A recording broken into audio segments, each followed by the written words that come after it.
Bien, mesdames, messieurs, bonsoir. Bienvenue à ces rencontres organisées par la médiathèque du Centre culturel Chibaou. Alors, ce sont les dernières de la saison. Donc, je tenais à vous remercier pour votre fidélité, même si ce soir le public est un petit peu plus clairsemé que d'habitude. Il faut dire que l'offre culturelle était assez riche. 2 conférences, une causerie, une projection à la province sud, pour ne pas la nommer. Ce qui faisait sans doute beaucoup, et puis peut-être aussi la perspective pour quelques personnes du public de savoir maintenant que la chaîne Calédonia rediffuse ensuite sur ses antennes et sur sa chaîne YouTube les conférences en question. Une petite musique. Donc ce soir, nous avons le plaisir de recevoir Angélique Statsny. J'espère que je n'écorche pas votre nom. Je vous rassure tout de suite, la conférence se tiendra bien en français, parce qu'on nous a posé la question au motif que Angélique était doctorante en sciences politiques à l'université de Melbourne, mais elle est bel et bien française, il n'y a pas de doute sur la question, elle s'exprimera en français ce soir, bien évidemment. Donc ce soir, nous allons nous plonger dans l'activisme noir des années 60, 70, jusque dans les années 80.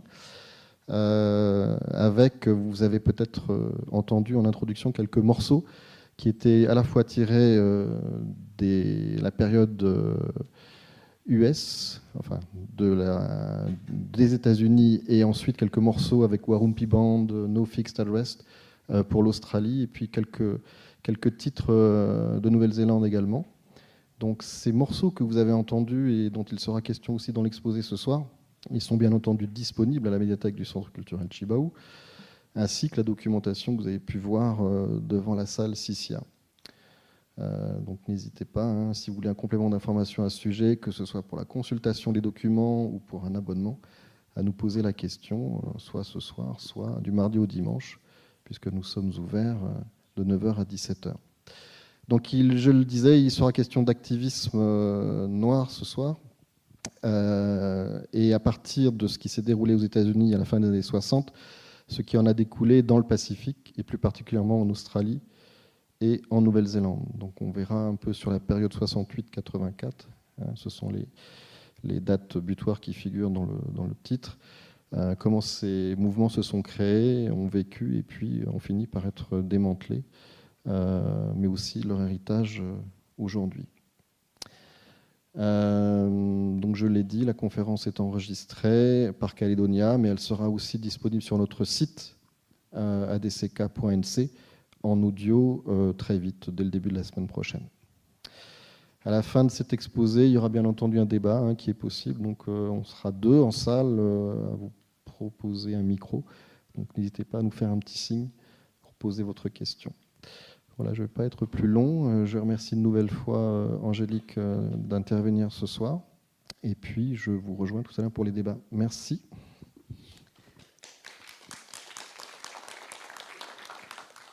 Bonsoir à tous et merci Manuel pour l'introduction. Je voulais vous remercier déjà d'être venu ici et de me montrer un intérêt pour le sujet. Et aussi remercier le Centre culturel Chibaou de m'accueillir et de prendre la parole ici ce soir. Alors, comme l'a dit Manuel, je suis doctorante en sciences politiques à l'Université de Melbourne et ça fait plus de 6 ans que je vis là-bas, sur les terres des peuples Wurundjeri et Boonwurrung de la nation Kulin, dans le sud-est du Victoria. Alors, le sujet sur lequel je vais m'exprimer ce soir, c'est en fait mon sujet de recherche précédent. Donc, ce n'est pas mes recherches doctorales, mais en fait, c'est mes sujets de master qui a été en partie publié dans une revue scientifique en Australie qui s'appelle Australian Aboriginal Studies Journal en 2014 avec l'aide d'un de mes professeurs, Raymond Orr. Donc, ce soir, je vais vous parler du Black Power en Océanie de 1968 à 1984. Alors le Black Power, il incarne en fait un large éventail de discours, de personnes, de théories et d'actions dans le temps et dans l'espace. Et ce soir, je vais plus me concentrer plus particulièrement sur l'influence des panthères noires, donc les Black Panthers, sur l'activisme autochtone en Australie et en Aotearoa, Nouvelle-Zélande. Donc l'activisme aborigène et des îliens du détroit de Torres et ensuite maori et polynésien. dans le cas de la Nouvelle-Zélande. Alors, la représentation que l'on se fait généralement des panthères noires, leur action auprès des communautés, leur héritage international et l'image déformée par beaucoup de ceux qui ont été extérieurs au mouvement, fournit en fait l'une des plus grandes contradictions et interrogations sur l'activisme contemporain. Donc ce soir, je veux revisiter en fait cette période avec vous, et afin de mieux comprendre cette forme d'activisme et les revendications dans ces deux sociétés et les revendications autochtones aujourd'hui. Alors, comprendre cette forme d'activisme en fait est important aussi bien pour les autochtones que pour les non-autochtones. Et mon approche, en fait, c'est vraiment de comprendre, d'une part, la société dans laquelle je vis depuis plusieurs années, mais aussi de prendre conscience que le Black Power s'adresse aussi aux Blancs, comme moi, à notre responsabilité d'écouter et de prendre conscience de notre position dans ce système et de notre potentiel d'action sur le plan humain. Donc c'est une parole qui interpelle et qui appelle à l'écoute. C'est l'approche, en tout cas, que j'avais à ces recherches quand je les ai faites. Alors justement, j'ai pour cela récolté des témoignages de certains activistes en question. J'ai assisté à leurs interventions publiques au cours des années, parce que certains de ces activistes continuent à donner des conférences, des discussions, etc. J'ai aussi analysé les archives écrites, orales, les archives radio, visuelles, aussi bien les archives activistes que institutionnelles. Et j'ai aussi analysé donc les études académiques qui ont été écrites aussi bien à l'époque que depuis sur l'histoire de ce mouvement. Alors les questions que je me suis posées, c'est comment en fait cette influence du Black Power s'est manifestée sur cette forme d'activisme autochtone dans ces deux sociétés, quels changements et stratégies politiques nouvelles elles ont engendrées au sein de ces groupes activistes, et en fait quel héritage et leçons on peut tirer aussi bien, disons, des stratégies qu'ils ont mis en place, mais aussi du démantèlement ou de l'essoufflement de cette forme d'activisme au fil des années. Alors je me concentre ce soir plutôt sur 5 groupes activistes en particulier.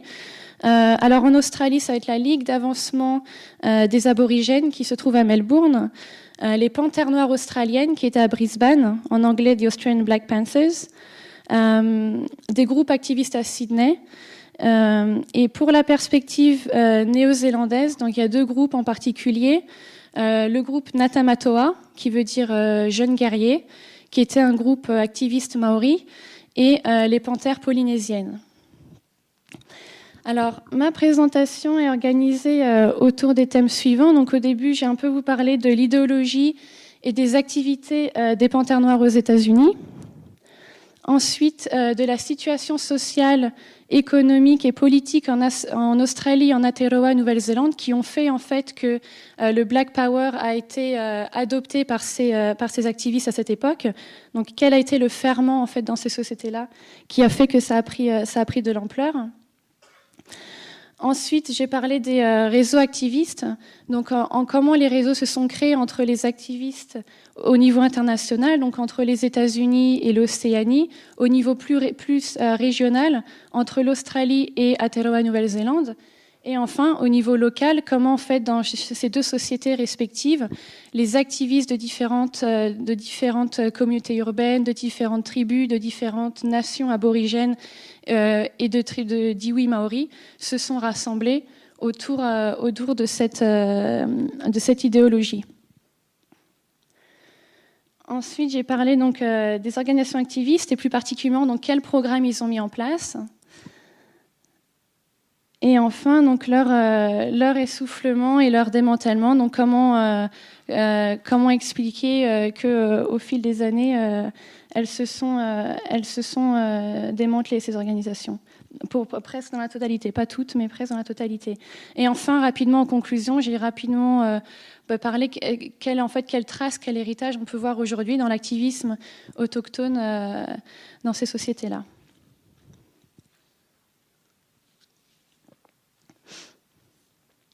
Alors, en 1969, en Australie, Eric Onus, qui est directeur du Conseil exclusivement aborigène du Victoria, déclare, je cite, « Quand l'homme blanc entend parler du pouvoir noir, il frémit d'inquiétude. Imaginez un peu ce que les Noirs ont enduré toutes ces années passées sous le pouvoir blanc. » Fin de citation. La déclaration d'Eric Onnes est emblématique d'un changement dans les discours autochtones et en fait reflète la dissémination du Black Power à l'échelle internationale. Dans les années 60, en fait, la conscience noire n'était pas une chose nouvelle dans ces formes d'activisme, aussi bien en Australie qu'en Aotearoa, Nouvelle-Zélande. Par exemple, dans les années 1930 ou 1920, des activistes aborigènes étaient déjà influencés par les activistes afro-américains et caribéens et revendiquaient donc le droit des aborigènes à la terre, demandaient de pouvoir jouir de plus de droits civiques et d'avoir plus d'autonomie. À la même époque, en Aotearoa, Nouvelle-Zélande, il y a le mouvement Ratana qui se développe aussi. Et ce mouvement demande l'égalité entre les Maoris et les non-Maoris, une plus grande représentation au Parlement et l'accès aux services de l'éducation, de la santé, etc. Mais en fait, l'activisme de la première moitié du XXe siècle se focalise sur les droits fonciers et les droits civiques, et les activistes utilisent souvent des méthodes similaires aux non-autochtones, telles que des pétitions, le courrier des lecteurs et des pamphlets politiques. En revanche, les organisations politiques qui se développent dans les années 60, donc surtout sous le Black Power, en fait, marquent une rupture, d'une certaine façon, avec les anciennes méthodes politiques. Donc les groupes activistes adoptent des méthodes plus directes, préférant la confrontation, et revendiquent l'autodétermination, la libération, la séparation au sein des organisations activistes et la fierté culturelle au nom du Black Power. Et donc le commentaire d'Eric Onnes est vraiment emblématique de ce changement.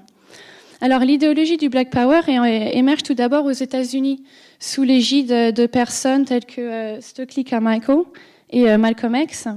Et il se démarque en fait du mouvement des droits civiques mené par Martin Luther King. Et en 1966, donc frustré par le mouvement afro-américain des droits civiques, qu'il considère comme inefficace, Bobby Seale et Huey Newton fondent les Panthères Noires pour l'autodéfense à Oakland, donc en anglais The Black Panthers for Self-Defense, à Oakland en Californie. Et donc ce mouvement en fait va s'étendre très rapidement dans d'autres villes aux États-Unis et compteront donc plusieurs autres leaders, hommes et femmes, comme vous pouvez le voir sur les images, tels que Angela Davis et Ellen Brown. Et donc dès le début en fait de ce mouvement, les relations de genre au sein du parti en fait vont être au centre des débats. Et en 1970, Huey Newton en fait écrit une lettre ouverte qui soutient la libération des femmes et une tolérance aux droits des homosexuels. Et en fait, au fil des années, des femmes telles que Ellen Brown, Phyllis Jackson ou Angela Davis vont en fait occuper des postes à haute responsabilité au sein de ces mouvements, tels que directrices ou trésorières. Et donc en fait, le mouvement, au fil des années, en fait, le mouvement des Panthères Noires était bien plus progressiste que ce que les médias en disaient, du moins à l'époque. Alors le parti justement des Panthères Noires est basé, je cite, sur l'amour inconditionnel pour le peuple. Alors ils instaurent un programme en 10 points et œuvrent donc au moyen d'actions directes, rapides et militantes pour la liberté, l'autonomisation, l'autodéfense face à la brutalité des forces de l'ordre, l'égalité dans le travail, l'éducation et une fin à l'injustice, aux abus du capitalisme et à la suprématie blanche. Alors l'idéologie du Black Power, en fait, elle merge l'idée de race et de classe afin, je cite Stokely Carmichael, de détruire les mots jumeaux que sont le capitalisme et le racisme. Donc influencé par les écrits de Frantz Fanon sur la colonisation, Newton reconnaît l'existence de communautés globales exploitées et opprimées et leur besoin d'une émancipation révolutionnaire collective. Alors au même moment,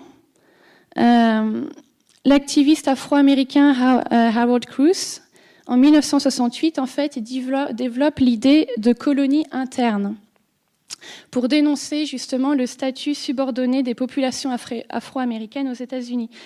Alors cette idée en fait d'une colonisation, d'une colonie interne ou d'une colonisation domestique va trouver un écho chez les activistes autochtones en Australie et en Aotearoa, Nouvelle-Zélande.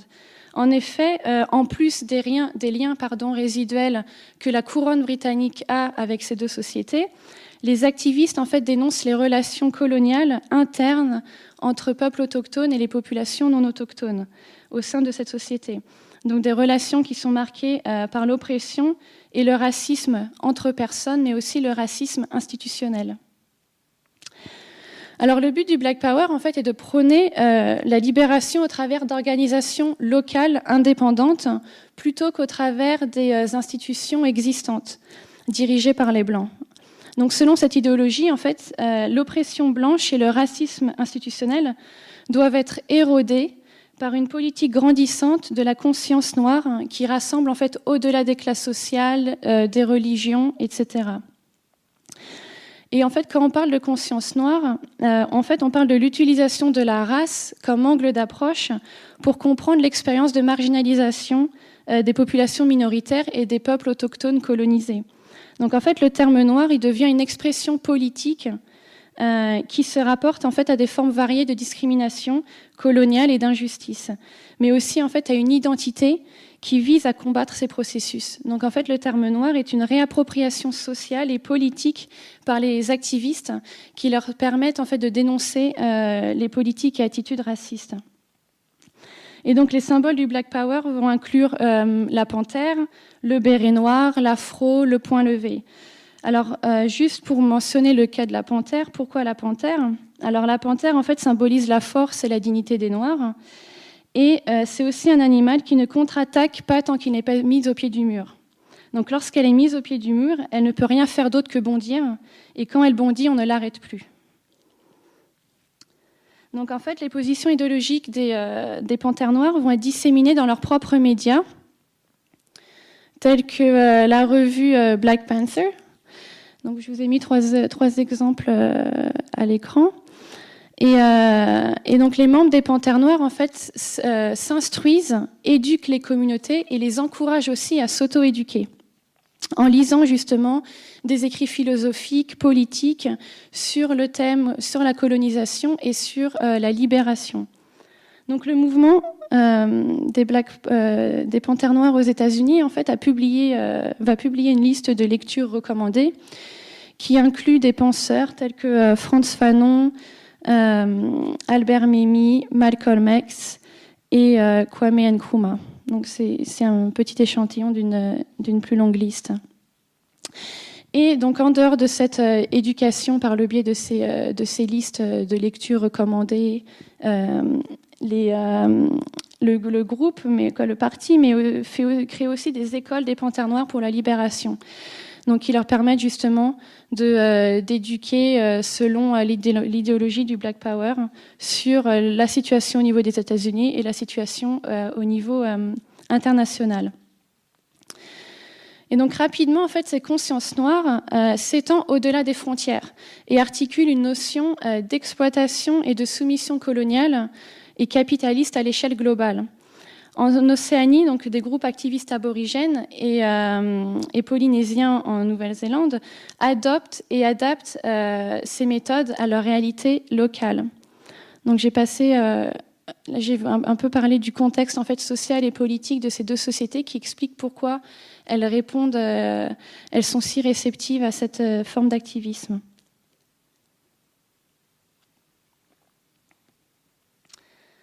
Donc en fait, des aborigènes et des Iliens du détroit de Torres en Australie, et puis les Maoris et les Iliens du Pacifique en Aotearoa, Nouvelle-Zélande, se rendent de plus en plus compte des points communs dans leur situation politique, sociale et économique, donc tels que l'aliénation à la terre, la précarité, le racisme et des systèmes politiques oppressifs. Donc les terres avaient été spoliées, les peuples déplacés et les ressources naturelles pillées dans ces deux sociétés. Aux États-Unis, pour les Afro-Américains, le lien à la terre des activistes afro-américains avait été rompu par l'esclavage transatlantique et l'appel de Malcolm X à l'époque d'un retour à l'Afrique, donc qu'il soit physique, soit philosophique, va trouver en fait un écho chez les peuples autochtones en Australie et en Aotearoa, Nouvelle-Zélande, qui eux en fait revendiquent et appellent à un retour aux terres ancestrales et dénoncent une relation coloniale à la terre qui est fondée sur l'exploitation. Et donc un article dans le journal activiste autochtone australien, le Centre de ressources noires, donc c'est le titre du journal qu'ils ont mis en place, déclare, je cite, « Bien que les Américains noirs ne sont pas autochtones au sol américain, l'oppression à leur encontre pour les déshumaniser et leur faire croire qu'ils sont inférieurs ne sont en rien différents des forces d'oppression utilisées contre les aborigènes d'Australie. » Fin de citation. Alors cette aliénation culturelle et cette spoliation foncière, en fait, sont accompagnées de précarité socio-économique grave. Par exemple, en Aotearoa, les tribus maoris ont perdu 95% de leurs terres entre 1840 et 1950. Et entre 1950 et 1980, 60% d'entre eux déménagent en ville. Donc il y a un très fort exode rural, en plus de cette spoliation foncière. Et dans ces villes, ils vivent souvent dans les quartiers les plus pauvres. Donc, par exemple, à Auckland, ça va être Ponsonby, Grey Lynn, Otara et Otahuhu, pour ceux qui connaissent Auckland. Et donc, en fait, ils font face à la discrimination dans l'enseignement, les services sociaux et au travail. Rawiri Paratene, qui est un ancien membre de Natamatoa, donc le groupe maori, les jeunes guerriers, se souvient, je cite, « Grandissant à Otara, autour de toi, les gens galèrent. Il y avait un sentiment qu'on s'était débarrassé de nous ici et qu'on ne pensait pas à nous. Il y avait les riches et les pauvres, et c'était assez évident que les pauvres, c'étaient les Maoris et les Îliens du Pacifique. » Alors en Australie, les aborigènes et les Îliens du détroit de Torres vivent dans des conditions similaires. Donc en 1976, par exemple, 57% des aborigènes en âge de travailler sont au chômage. En Nouvelle-Galles du Sud, il y a des logements vétustes, un manque d'accès à l'eau et aux moyens de subsistance de base, tels que l'eau courante, la nourriture, l'éducation, la santé. Et dans le Queensland, par exemple, il y a un manque de liberté encore plus criant. Et les moindres mouvements en fait, des autochtones, donc aborigènes et les Îliens du détroit de Torres, sont contrôlés, régulés dans les réserves et les missions. Donc, par exemple, ils ont besoin d'une autorisation pour se baigner, ils n'ont pas le droit d'être propriétaires, ils peuvent être déplacés selon la volonté du directeur des réserves, et l'argent qu'ils gagnent, quand ils le gagnent, parce que souvent ils n'étaient pas payés, mais l'argent qu'ils gagnent est géré par le directeur de la réserve. Donc en fait, ces injustices et ces conditions de vie précaires ont politisé une partie des autochtones en Australie et des Maoris et des Îliens du Pacifique en Aotearoa, Nouvelle-Zélande. Alors les politiques du Black Power en fait se nourrissent d'échanges internationaux, d'idées, mais sont ancrées donc dans des contextes locaux d'injustice et de racisme. Donc le sentiment d'injustice parmi les peuples autochtones est d'autant plus intense qu'il y a en fait une désillusion profonde à la fin des années 60 dans ces sociétés. Par exemple, en Australie, beaucoup ont pensé que le référendum de 1967, donc le référendum, en fait, il a permis d'inclure les aborigènes et les Îliens du détroit de Torres dans le recensement. Et il a aussi donné le pouvoir fédéral, le pouvoir au gouvernement fédéral de supplanter en fait les politiques étatiques racistes, telles qu'elles étaient par exemple pratiquées dans le Queensland. Donc en fait, beaucoup de gens ont pensé, beaucoup d'autochtones pensaient qu'avec ce référendum en 67, eh bien, il allait y avoir en fait des réformes de fond par rapport à leurs conditions. Mais en réalité, le gouvernement et beaucoup de non-autochtones, en fait, ont vu ça comme un moyen de faciliter l'assimilation. Et donc, ce manque de changement, après le référendum de 67, a mené en fait à un sentiment de frustration et d'impatience similaire à celui qui avait lieu en 1965 aux États-Unis, après le projet de loi sur les droits civiques, qui pénalisa donc la discrimination et la ségrégation, et l'acte de droit de vote de 65 aussi. Donc en fait, cette prise de conscience d'une impasse politique enclenche une nouvelle étape dans l'activisme autochtone. Et les autochtones urbains, aliénés, en fait, ressentent cette discrimination d'autant plus, s'y opposent encore plus farouchement et sont donc les plus réceptifs à l'activisme noir et à la fierté noire. Un ancien membre des Panthères noires états-uniennes, par exemple, Jamal Joseph, dit par exemple « Les Panthères n'ont pas inventé l'idée que le noir est beau. Mais une chose que les Panthères ont fait, c'est prouver que le noir urbain est beau. Dès lors, avec cette conscience noire, en fait, un réseau d'échange va se mettre en place. Donc, je vais vous parler un peu plus des réseaux justement, qui se sont mis en place. Et en fait, la conscience noire dans ces deux sociétés, donc en Australie et en Aotéaroa, Nouvelle-Zélande, va être introduite par, disons, 3 voies intellectuelles, ou en tout cas à 3 niveaux différents. Donc la première, elle est internationale, et il y a eu de très forts échanges en fait entre les activistes nord-américains et les activistes en Océanie. Ensuite, il y a aussi des échanges qui se font au niveau, disons plutôt au niveau régional, c'est-à-dire entre les activistes en Australie et les activistes en Aotéaroa, Nouvelle-Zélande.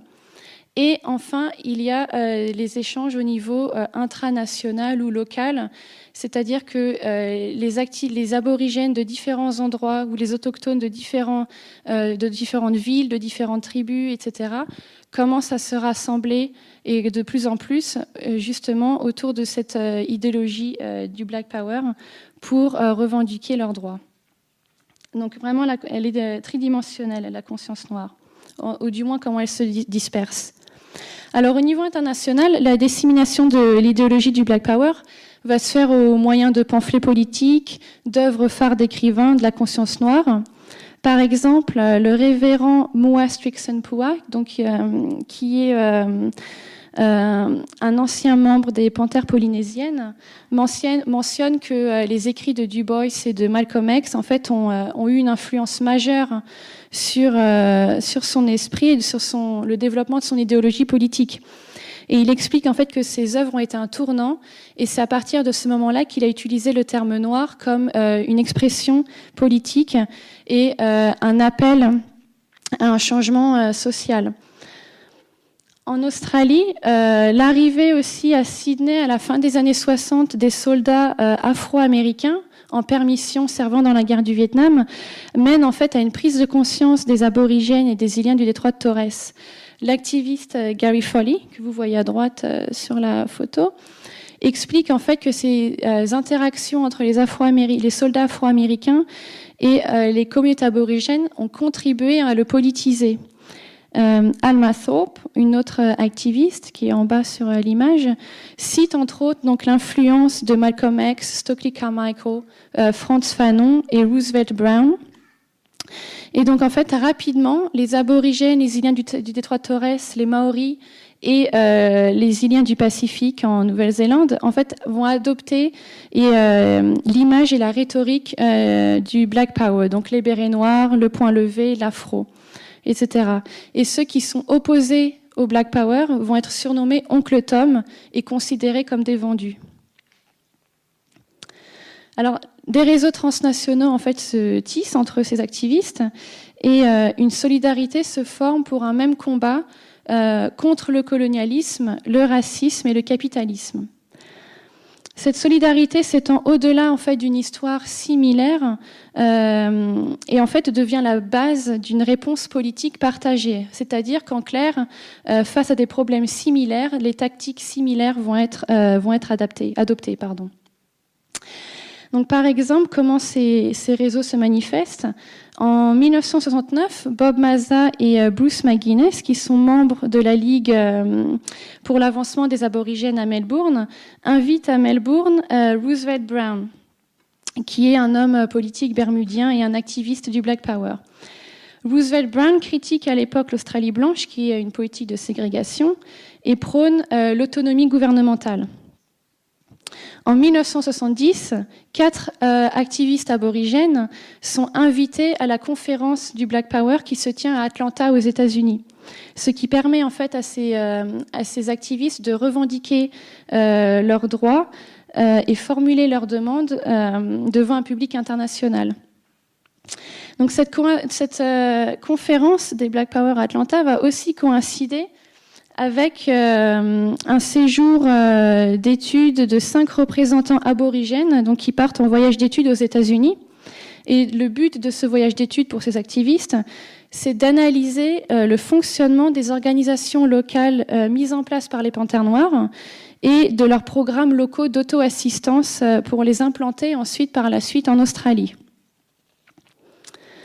Donc là, c'était au niveau, disons, international. Au niveau régional, des liens se développent aussi, donc entre les aborigènes et les îliens du du détroit de Torres en Australie et les activistes en Aotearoa, Nouvelle-Zélande. Et donc en fait, le Black Power et la conscience noire vont en fait développer un sentiment panautochtone, un sentiment en fait collectif d'autochtonie entre les aborigènes, les Iliens du détroit de Torres, les Maoris et les Iliens du Pacifique. L'activiste Maori Rebecca Evans en fait parle de ces connexions, de ces liens qui se créent dans tout le Pacifique. Alors je la cite. Quand il s'agit de savoir si t'es noir ou blanc, il n'y a pas d'entre-deux. Pas de gris, pas de marron. Ce qui se passe en Nouvelle-Calédonie, à Tahiti et en Australie est exactement pareil que ce qui se passe ici. Fin de citation. Alors beaucoup de ces activistes se soutiennent et participent à leurs luttes respectives. Donc beaucoup de panthères polynésiennes, par exemple, se joignent à des activistes aborigènes lors de manifestations pour les droits fonciers en Australie et participent à des sommets activistes en Australie. Pareillement, donc Sid Jackson, qui est le leader de Natamatoa, donc le groupe Maori, se rend en Australie en 1970 et va créer des liens avec les activistes à Melbourne et à Sydney. 2 ans plus tard, Willy Lolaya, qui est l'un des membres fondateurs des Panthères polynésiennes, montre son soutien actif lors des manifestations à l'ambassade aborigène à Canberra. Pareillement, les activistes aborigènes vont aller participer à des ikoi, c'est-à-dire des marches pour les droits fonciers maoris, et à des manifestations dans les années 70 et dans les années 80. Donc, par exemple, avec le ikoi de 1975 et les manifestations contre le tour des Springboks, qui est l'équipe de rugby sud-africaine, en 81, donc en signe de protestation contre l'apartheid et le racisme. Je reviendrai un peu sur ces manifestations un peu plus tard. Et en fait, donc, au-delà de ces leaders qui voyagent, qui se rencontrent et qui montrent leur soutien pour les uns les autres, les communautés activistes autochtones, plus largement, elles aussi s'intéressent à l'idéologie du Black Power, donc par le biais de la culture populaire, des médias, des discours de leurs leaders politiques, et donc aussi par le biais donc, des journaux, de la télévision, les livres, la musique, les débats publics. Et en fait, tout cela va leur permettre de prendre conscience de l'échelle, donc ce qu'ils appellent donc l'échelle internationale de la sujétion coloniale, mais aussi de recouvrer une fierté culturelle et l'autonomisation. Et donc l'éducation va jouer un rôle clé. En 1968, et c'est l'une des raisons pour laquelle j'ai mis comme date de départ 1968.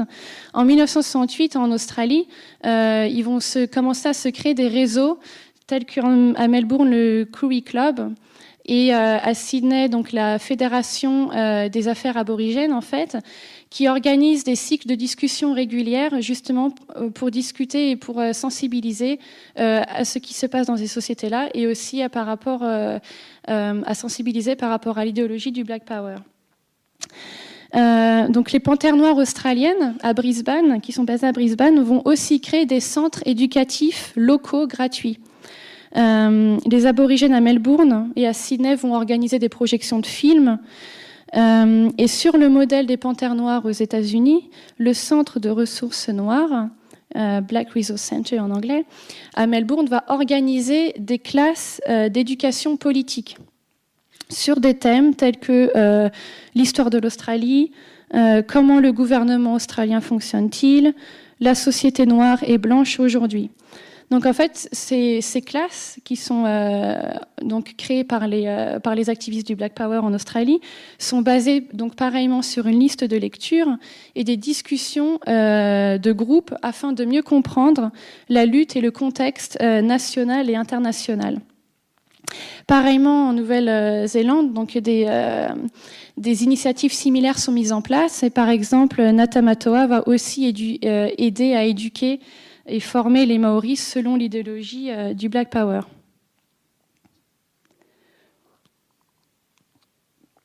Alors enfin, au niveau, disons, plus local ou intranational, des solidarités vont aussi se former donc, entre les divers peuples autochtones et les divers groupes activistes en Australie et en Nouvelle-Zélande respectivement.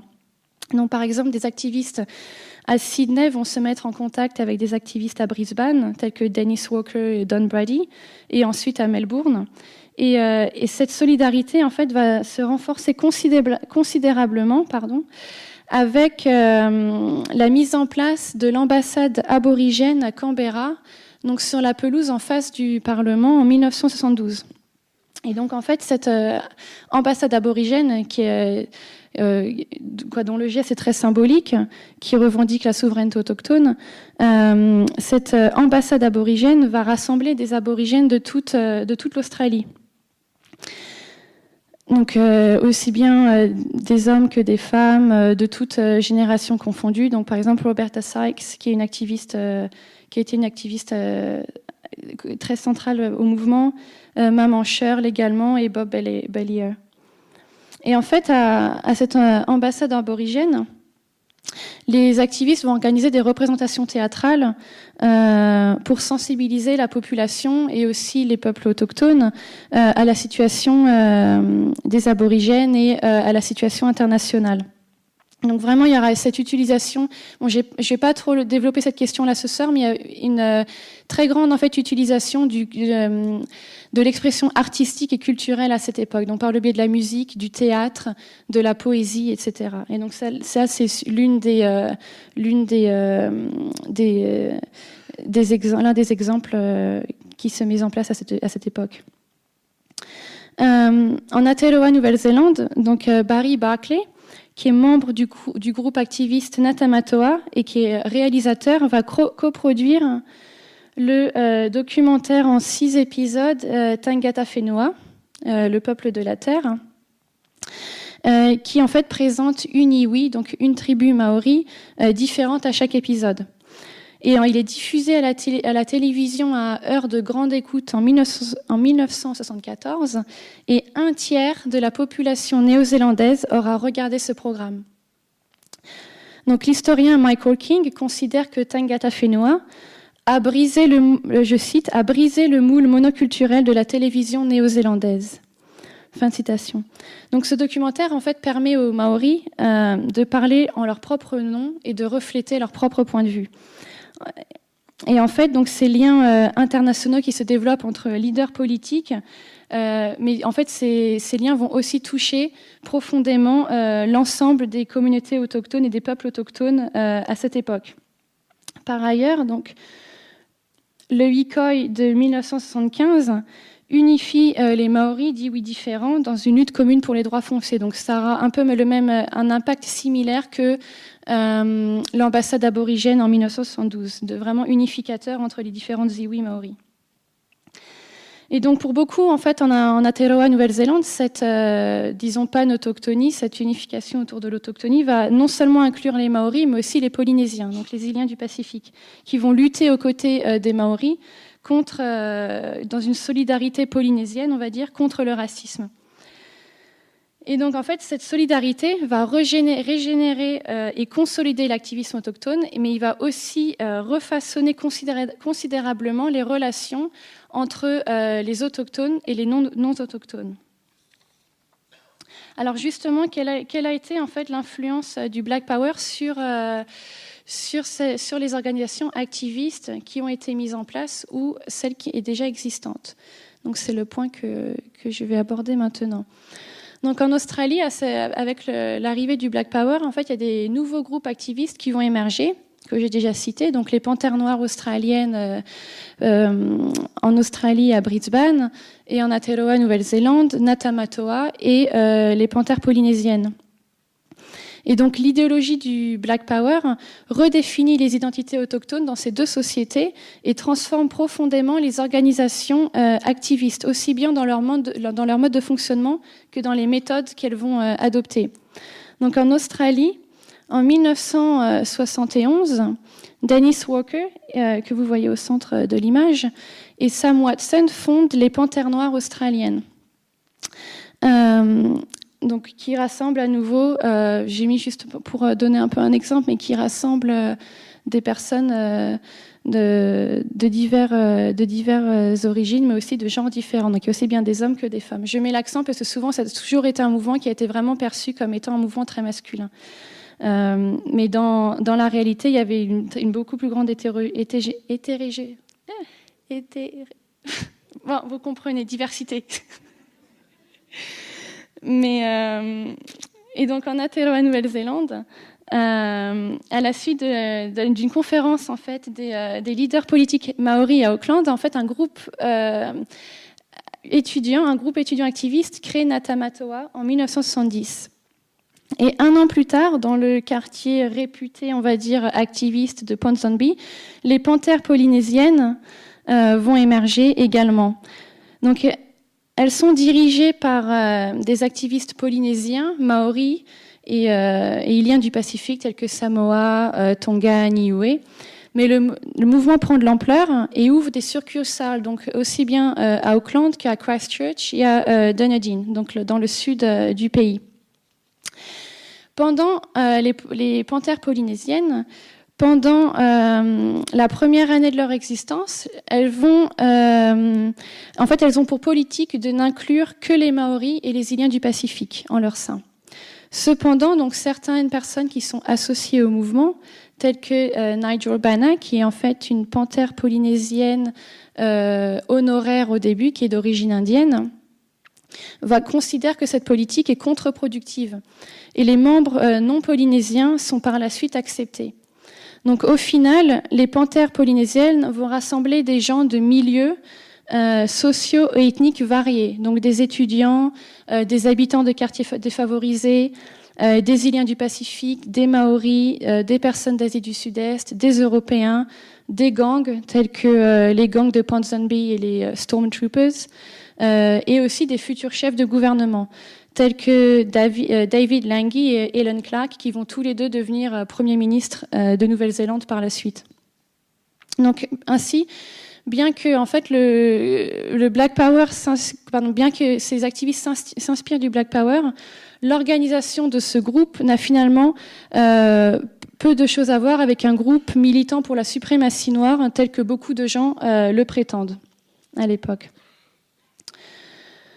Alors, ces nouveaux groupes activistes vont émerger et les organisations existantes réforment, elles, leur structure en profondeur. Donc la direction de ces organisations, qui étaient traditionnellement aux mains des non-autochtones, est transférée aux autochtones. De même, le personnel non aborigène va être remplacé petit à petit par non-autochtone, va être remplacé par un personnel autochtone, surtout donc dans les postes de direction. Ainsi, le 17 septembre 1969, la Ligue pour l'avancement des aborigènes du Victoria décide, je cite, « Les aborigènes du Victoria remplacent tous les membres non aborigènes au sein du comité ainsi qu'à tous les postes rémunérés et que des mesures immédiates soient prises pour trouver ce personnel aborigène. » Dans un de ses bulletins d'information, la Ligue pour l'avancement des aborigènes va déclarer, cette même année, « La Ligue existe pour le bénéfice des aborigènes. Ses membres aborigènes sont à même de dire à la Ligue ce qu'elle devrait être et ce qu'elle devrait faire pour servir au mieux les intérêts des aborigènes. Ses membres non aborigènes se tiendront en retrait pendant que ces décisions seront prises et travailleront à les mettre en œuvre en collaboration avec les membres aborigènes. » Donc, après ça, en octobre et novembre de cette même année, donc 1969, le comité majoritairement non aborigène et le co-directeur, qui est lui aussi non aborigène, Bruce Silverwood, vont décider de quitter leur poste. En l'espace d'un an, la Ligue pour l'avancement des aborigènes du Victoria est en grande partie gérée par des aborigènes. Et la Ligue des aborigènes australiens, qui en fait est devenue un service exclusivement aborigène au sein de cette Ligue pour l'avancement des aborigènes. Et donc les non-aborigènes dans ces organisations ont désormais un rôle d'appui plutôt qu'un rôle de contrôle. Et ces changements sont soudains et sans précédent. Donc les non-aborigènes ne sont pas complètement exclus. En réalité, la masse de ces groupes et de ces organisations activistes est assez hétérogène, comme je l'ai déjà montré dans le cas de la Nouvelle-Zélande.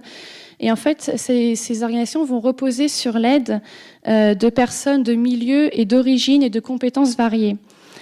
Donc, cependant, tandis que qu'un aspect de la Ligue, en fait, pour l'avancement des aborigènes, donc avant le Black Power, était de créer des relations positives entre autochtones et non autochtones. La période du Black Power, elle, souligne la fonction instrumentale des non-aborigènes pour le mieux-être des autochtones. Le directeur de la Ligue, le nouveau directeur de la Ligue, Bruce McGuinness, en 1969, déclare que le but ultime de la coopération entre aborigènes et non-aborigènes est, je cite, « le droit des aborigènes de contrôler leurs propres affaires, mais d'atteindre ce but avec l'aide, le soutien et la bonne volonté de la communauté européenne ».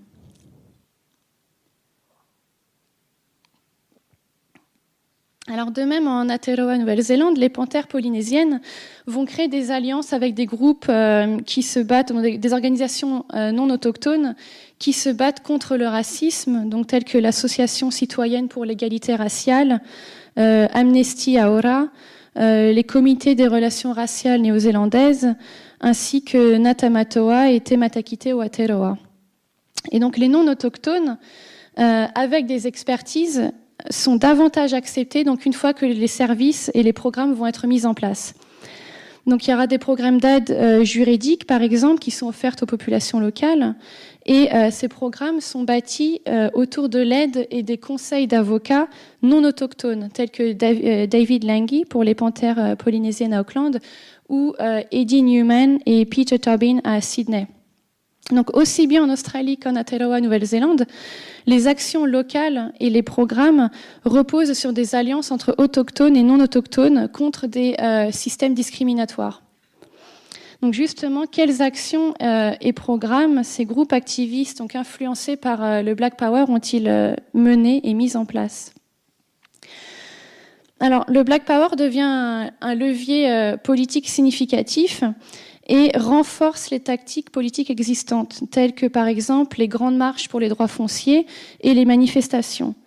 Donc par exemple, en Nouvelle-Zélande, il y a aussi une ambassade maori qui est mise en place en 1972. Il y a aussi le Ikoi de 1975, qui est mené par Fina Cooper, âgée de 79 ans, et qui a traversé l'île du nord, donc elle a traversé du nord au sud et elle a marché plus de 800 km pour les droits fonciers maoris. Je répète, à l'âge de 79 ans. C'est assez, assez frappant. Et donc sur cette Ikoi, plus de 40 000 personnes l'ont suivi en chemin et ça a été un succès. L'année suivante, le tribunal de Waitangi est créé pour en fait commencer à restituer des terres aux Maoris. Donc en plus de ces grandes marches et ces manifestations, les activistes du Black Power en Australie et en Nouvelle-Zélande vont emprunter de nombreuses idées et méthodes aux activistes états-uniens. Mais en fait, ce processus d'adaptation des méthodes va être flexible. Ça ne va pas être que juste du calqué ou copier-coller. Donc aussi bien en Australie qu'en Nouvelle-Zélande, le programme en 10 points, donc ça c'était encore, pardon, les autres manifestations et ça c'est le mouvement, c'était le mouvement de la marche de 80, donc contre les Springboks dont j'avais parlé tout à l'heure. Et donc justement, pour en revenir au programme en 10 points, donc en fait, aussi bien en Australie qu'en Nouvelle-Zélande, ils vont reprendre le programme en 10 points qui avait été mis en place par les panthères noires aux États-Unis. Donc en fait, dans les grandes lignes, ils vont partager donc le projet donc d'autodétermination. Donc ils demandent la liberté de l'emploi, la fin du capitalisme, des logements décents pour la population. Ensuite, donc une meilleure éducation sur l'histoire et sur le passé de leur société. Donc tout ça, en fait, ce sont des similarités qui vont être des points qui vont être repris par les autochtones. Donc pareillement, ils vont tous demander donc une fin à la brutalité policière, que en fait que les Afro-Américains, mais qu'aussi les peuples autochtones en Australie et en Nouvelle-Zélande soient jugés lorsqu'ils passent au tribunal, soient jugés par des personnes autochtones ou afro-américaines et pas par des blancs. Et enfin, donc, ils vont aussi revendiquer un accès à la terre, à l'éducation, plus de justice et de paix. Mais donc, en dehors de ces points communs, il va aussi y avoir des différences. Par exemple, en 1969, la Ligue d'avancement des aborigènes déclare qu'elle soutient le principe de Black Power sans nécessairement approuver toutes les façons par lesquelles il s'exprime à travers le monde ou même en Australie. Fin de citation. Et en Nouvelle-Zélande, les panthères polynésiennes retirent par exemple le droit d'être armées. Donc en fait, ça va être l'une des grandes différences entre le mouvement états-unien et le mouvement Black Power en Océanie. Ça va être vraiment par rapport au port des armes. Aux États-Unis, les activistes vont utiliser le droit de port des armes justement pour défier les forces de l'ordre et pour intimider. Et c'est quelque chose qui, bien sûr, ne sera pas repris dans le contexte océanien parce qu'au niveau législatif, c'est aussi un contexte complètement différent. Alors, en dehors de ces différences, il y a une influence majeure des panthères noires états-uniennes sur les activités en fait mises en place et les programmes mis en place en Océanie. Donc, que ce soit les actions locales et les programmes qui étaient au début appelés programmes de survie. Donc, des actions, par exemple pour l'autodéfense et l'autonomisation, vont être mises en place. Et donc, dans un premier temps, en fait, ces organisations vont se focaliser sur la mise en place de patrouilles de défense contre les violences policières. Donc, en 1969, par exemple, il y a des activistes aborigènes tels que Coe, Williams, Billy et Foley, qui en fait adoptent les pratiques des panthères noires. Donc ils vont contrôler et enregistrer le harcèlement policier envers les aborigènes dans le quartier de Redfern à Sydney et aussi à Melbourne, des quartiers où justement de nombreux aborigènes vivent et se rassemblent. En Nouvelle-Zélande, une tactique similaire de contre-pression est mise en place pour s'occuper des groupes policiers. Donc en 1974, Natamatoa, les panthères polynésiennes, avec l'aide de l'Union des riverains de Ponsonby et du comité d'Auckland sur la discrimination et le racisme, vont créer le groupe d'investigation de la police. Donc en anglais, en fait, c'est Police Investigation Group, donc PIG, qui se lit PIG. Donc pig, c'est cochon, mais c'est l'équivalent de poulet en français. Donc en fait, c'est le nom qu'ils donnent à ces poulets pour nommer le nom pour nommer les forces de l'ordre. Et donc en fait, ils vont utiliser ce nom, donc groupe d'investigation de la police, pour justement faire les patrouilles, pour contrôler les abus des forces de l'ordre. Et en fait, ce contrôle se fait aussi dans le contexte en Nouvelle-Zélande des dawn raids, c'est-à-dire les descentes de police à l'aube.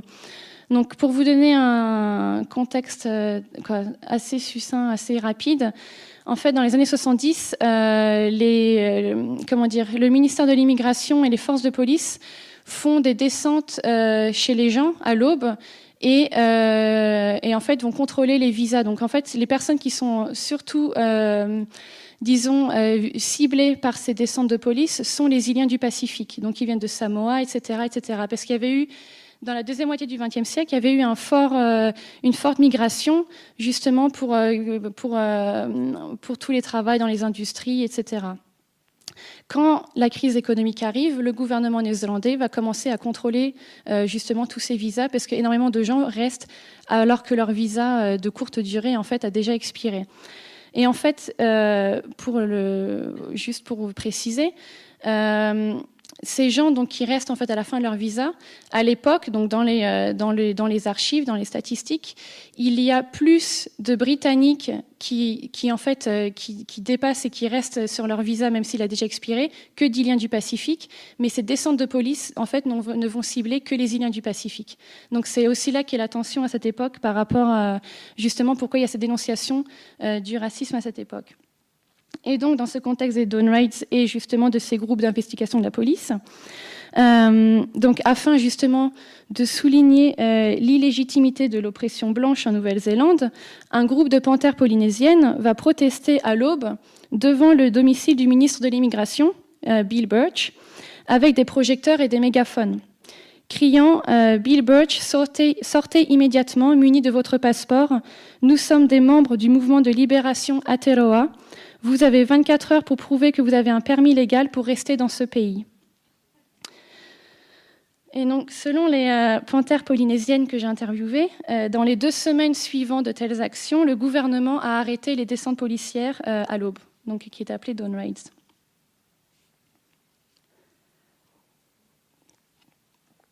Alors, en fait, aux États-Unis, les Panthères Noires avaient développé des programmes au service des communautés, donc, que j'ai rapidement mentionné, qui étaient plus tard appelés programmes de survie, donc tels que des cliniques gratuites, des dons de vêtements, un service de petit déjeuner gratuit.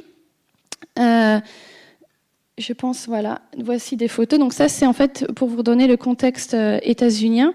Et le programme Petit Déjeuner Panthères Noires, en fait, il y avait plus de 35 programmes qui ont été mis en place par ces organisations. Et c'était le programme qui était le plus développé. Il nourrissait jusqu'à 20 000 enfants par semaine. Et c'était justement pour subvenir aux besoins, combler les besoins les plus basiques, tels que la faim, l'habillement, etc., etc. Et il y a également donc certaines de ces actions, donc il y a ce programme de petit déjeuner par exemple, et il y avait aussi des écoles pour la libération de la jeunesse, etc. Et en fait, ces programmes vont être adoptés et adaptés aux besoins locaux. Donc en Océanie, ils vont mettre en place donc des coopératives alimentaires, des banques alimentaires, des services de soins médicaux, donc, comme on voit que Naomi Myers et Gary Foley au centre médical de Redfern. Ils vont aussi mettre donc des services de bus gratuits pour les familles qui veulent rendre visite à leurs proches en prison. Ils vont organiser des récoltes de fonds, des sorties pour les anciens, des centres d'aide aux devoirs pour les écoliers, etc., etc. Donc c'est vraiment des actions qui vont toucher à tous les aspects de la vie des communautés aborigènes et autochtones aussi en Nouvelle-Zélande. Donc, ils créent des services de santé, des services d'aide judiciaire. Donc là, c'est à nouveau en Australie. Mais ils font aussi, je reviens sur là-dessus, pardon. En fait, surtout dans ce centre médical et de services légaux, il y avait énormément en Australie en fait de femmes autochtones qui y travaillaient, telles que Alma Thorpe, Deborah Deacon, etc. Et donc, à côté de ces organisations et de ces services donc médicaux, juridiques, etc., éducatifs, donc l'éducation en fait et les cultures autochtones vont aussi avoir une place centrale en Océanie. Les Datamatoa vont se battre, par exemple, pour l'enseignement de la langue maori. Et donc, ils vont faire des pétitions, comme vous voyez sur la diapositive. Et ils vont aussi organiser des voyages dans les marae, donc dans les tribus, dans les iwi maoris, pour qu'en fait les jeunes maoris qui vivent en ville, urbains, aient l'opportunité d'apprendre leur langue et leur culture auprès des anciens. Donc les activistes aussi dans cette intention d'éduquer va aussi organiser des collectes de fonds pour offrir des bourses d'études et pour créer des auberges de jeunesse pour fournir des logements pour les étudiants à cette époque-là, qui étaient des services qui n'existaient pas du tout à cette époque. Alors on voit qu'en fait l'action des ça, c'est un exemple des ateliers de langue maori mis en place à l'époque. Et en fait, on voit que les programmes qui ont été mis en place étaient très larges. Donc aussi bien il y a les marches pour les droits fonciers continuent, mais il y a aussi des mises en place de ces nouveaux programmes au niveau éducatif, sanitaire, juridique, au niveau du logement, etc. Et donc en fait le Black Power, il a permis aux autochtones de créer des alliances et d'initier en fait un mouvement pour la libération de leur peuple. Cependant, au fil des années, ces groupes activistes vont perdre de leur souffle et ils vont faire face à plusieurs obstacles qui va faire qu'au milieu des années 80, donc là je l'arrête à 1984 et je vais revenir là-dessus, mais vers le milieu des années 80, ces organisations auront presque dans la quasi-totalité disparu ou auront été profondément modifiées de leur forme d'origine.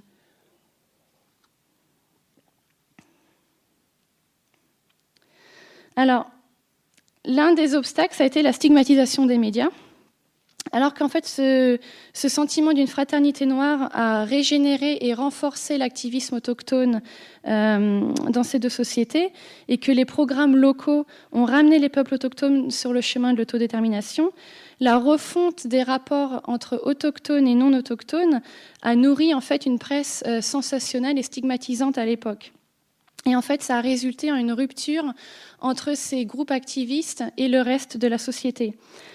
Donc, malgré la bonne volonté et la collaboration interethnique qui existait au sein de ces groupes activistes, les médias en fait, ont présenté la refonte des organisations autochtones avec les autochtones dans les postes de direction et de décision comme un processus aliénant les Blancs. Un membre des Panthères polynésiennes rapporte par exemple, je cite, « On a le sentiment que généralement certains Pakeha, donc les Pakeha c'est les Néo-Zélandais d'origine européenne, sont contre nous parce qu'ils ne comprennent pas ce que nous faisons. » Fin de citation. Les journaux et la télévision avaient des idées aussi arrêtées sur ce qu'était le mouvement et quel était le but de ce mouvement. Un entretien télévisé, par exemple, avec la panthère noire, la panthère polynésienne Tigilonès se déroule ainsi, donc je cite le journaliste. « Les Polynésiens et les Maoris ont une certaine réputation pour être violents, casser des bouteilles sur la tête des gens, être bagarreurs et ce genre de choses. Ne pensez vraiment vous pas que c'est bien le cas ?» À quoi Tigilonès répond « Oui, cela arrive, mais le fait que des journalistes comme vous le montent en épingle, c'est quelque chose qui fait vendre, n'est-ce pas ?» Fin de citation. Donc, peu importe les circonstances, en fait, les activistes autochtones étaient surtout représentés comme étant violents et perturbateurs. Les médias donc concentraient leur attention sur les troubles plutôt que sur les efforts de ces activistes pour leur communauté et leur impact positif sur celle-ci. Pareillement, en Australie, les activistes faisaient face aux mêmes préjugés.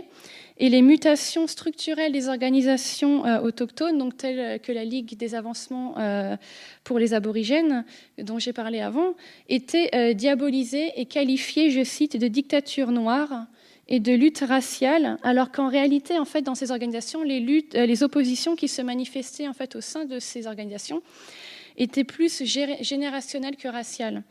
C'est-à-dire que les anciens étaient souvent plus réticents à un changement trop soudain, au sein de ces groupes. Et donc, il en résulte malgré tout, avec cette stigmatisation des médias, que le soutien financier de la part des non-autochtones va commencer à s'amoindrir de plus en plus. Et Bruce McGuinness conclut, je cite, « Il est assez clair que les gens veulent soutenir les aborigènes uniquement si les aborigènes restent à leur place sous la supervision des Blancs. » Fin de citation. Et donc le manque en fait, de soutien extérieur et la stigmatisation du Black Power par les médias ont limité leur envergure sur le temps. Donc le changement vers une direction autochtone au sein des organisations, c'est souvent en fait accompagné d'une baisse des soutiens financiers pour ces organisations. Néanmoins, donc malgré ces obstacles, beaucoup de ces activistes considèrent encore aujourd'hui que ce fut une étape nécessaire vers l'autonomisation qui leur a donné en fait dignité et courage. Alors en plus de cet obstacle, il y a aussi des divergences internes et des tendances séparatistes, disons racialistes, qui commencent à se montrer au sein de ces groupes, surtout plus marqué en Nouvelle-Zélande d'après les archives, etc. En Aotearoa, donc à la fin des années 70 et 80, il y a des tensions grandissantes au sein des groupes activistes entre les hommes et les femmes. Donc les activistes féministes, Donna Awatere et Rebecca Evans, vont dénoncer en fait le sexisme interne. Donc selon elles, les femmes font le gros du travail et les hommes récoltent les lauriers. En 1976, par rapport à ces questions, justement, ces tensions, en 1976, les groupes activistes vont être réorganisés. Mais dans les années 80, donc les questions vont ressurgir et ces activistes à nouveau vont condamner toute relation intime entre autochtones et non autochtones au sein de ces groupes activistes. Elles vont surtout condamner les hommes maoris qui sont avec des femmes européennes et c'est avec des femmes qui ne s'impliquent pas forcément dans la cause, ne s'impliquent pas forcément dans la lutte pour la souveraineté maori. Donc encore dans les années 80, donc les années avancent et Awatere et Evans vont donc revendiquer une image positive des femmes maoris, parce qu'elles revendiquent cette image par rapport à ce qu'elles voient comme étant toujours la supériorité de la femme blanche. Et en 1984, elles vont appeler les Maoris à se retirer complètement de la culture blanche et à se séparer aussi des activistes polynésiennes. Donc pour avoir en fait qu'un activiste uniquement maori. Et donc c'est l'une des choses qui va mener dans cette organisation en particulier, qui va aussi mener à l'essoufflement de cette forme d'activisme. Alors une autre des raisons, c'est bien sûr la répression du mouvement par les forces policières, qui ensuite est suivie par des peines de prison. Et le piège financier qui pousse plusieurs activistes à se démobiliser et à changer de tactique. Par exemple, Miriama Raouiwines, qui est une activiste des panthères polynésiennes, explique « J'en ai eu marre de vivre dans les tribunaux. Et un jour, on a dit qu'il faut que l'on donne une meilleure vie à nos enfants. Ils grandissaient dans les ikoi, donc les manifestations. Nous étions parents et nous avions encore plus d'enfants. On a dû prendre une décision. » Fin de citation. Donc pareillement, son mari, Tigilones, lors d'une peine de prison de 9 mois, a également décidé qu'il fallait qu'il change de tactique et, je cite, « approche les choses différemment ». Donc par la suite, ces activistes ont suivi leur chemin pour poursuivre en fait ce pourquoi ils se sont battus durant ces années Black Power. Donc certains continuent encore aujourd'hui à battre le pavé, certains travaillent toujours dans ces services et organisations locales mises en place dans les années 60. D'autres ont fait de l'art en fait leur arme, donc ils n'utilisent plus l'expression artistique de nos jours, ou d'autres encore sont devenus universitaires ou même parlementaires. Donc beaucoup, malgré que ce soit essoufflé, en fait, ont continué tout au long de leur vie à servir leur communauté. Pour vous donner un exemple, à Auckland, en Nouvelle-Zélande, donc lorsque j'ai fait mes entretiens avec certains activistes, c'était toujours la même personne qui continuait depuis plus de 40 ans, pendant son temps libre, à conduire le bus gratuitement pour que les familles puissent rendre visite à leurs proches en prison. Ensuite, un autre obstacle. Alors voilà la photo de Tigilones avec son fils Shefu, qui est d'ailleurs un artiste très connu maintenant, quoi les deux. Un autre obstacle, donc ça a été une autre raison qui explique en fait que le démantèlement de ces organisations activistes, ça a été l'institutionnalisation des initiatives militantes. Donc faute de pouvoir continuer à se financer sur le long terme, beaucoup d'organisations autochtones sont passées sous la tutelle du gouvernement à cette époque. Donc, ce qui leur a permis de se maintenir dans la durée, mais qui en fait a restreint considérablement leur liberté d'action. Donc, arrivé en 1983-84, aussi bien en Australie qu'en Aotearoa, les organisations activistes vont être institutionnalisées et les élites autochtones vont être intégrées dans les structures gouvernementales. Donc c'est à cette époque, en 83-84, que l'Australie a commencé une politique d'autodétermination et que la Nouvelle-Zélande a commencé sa politique de biculturalisme.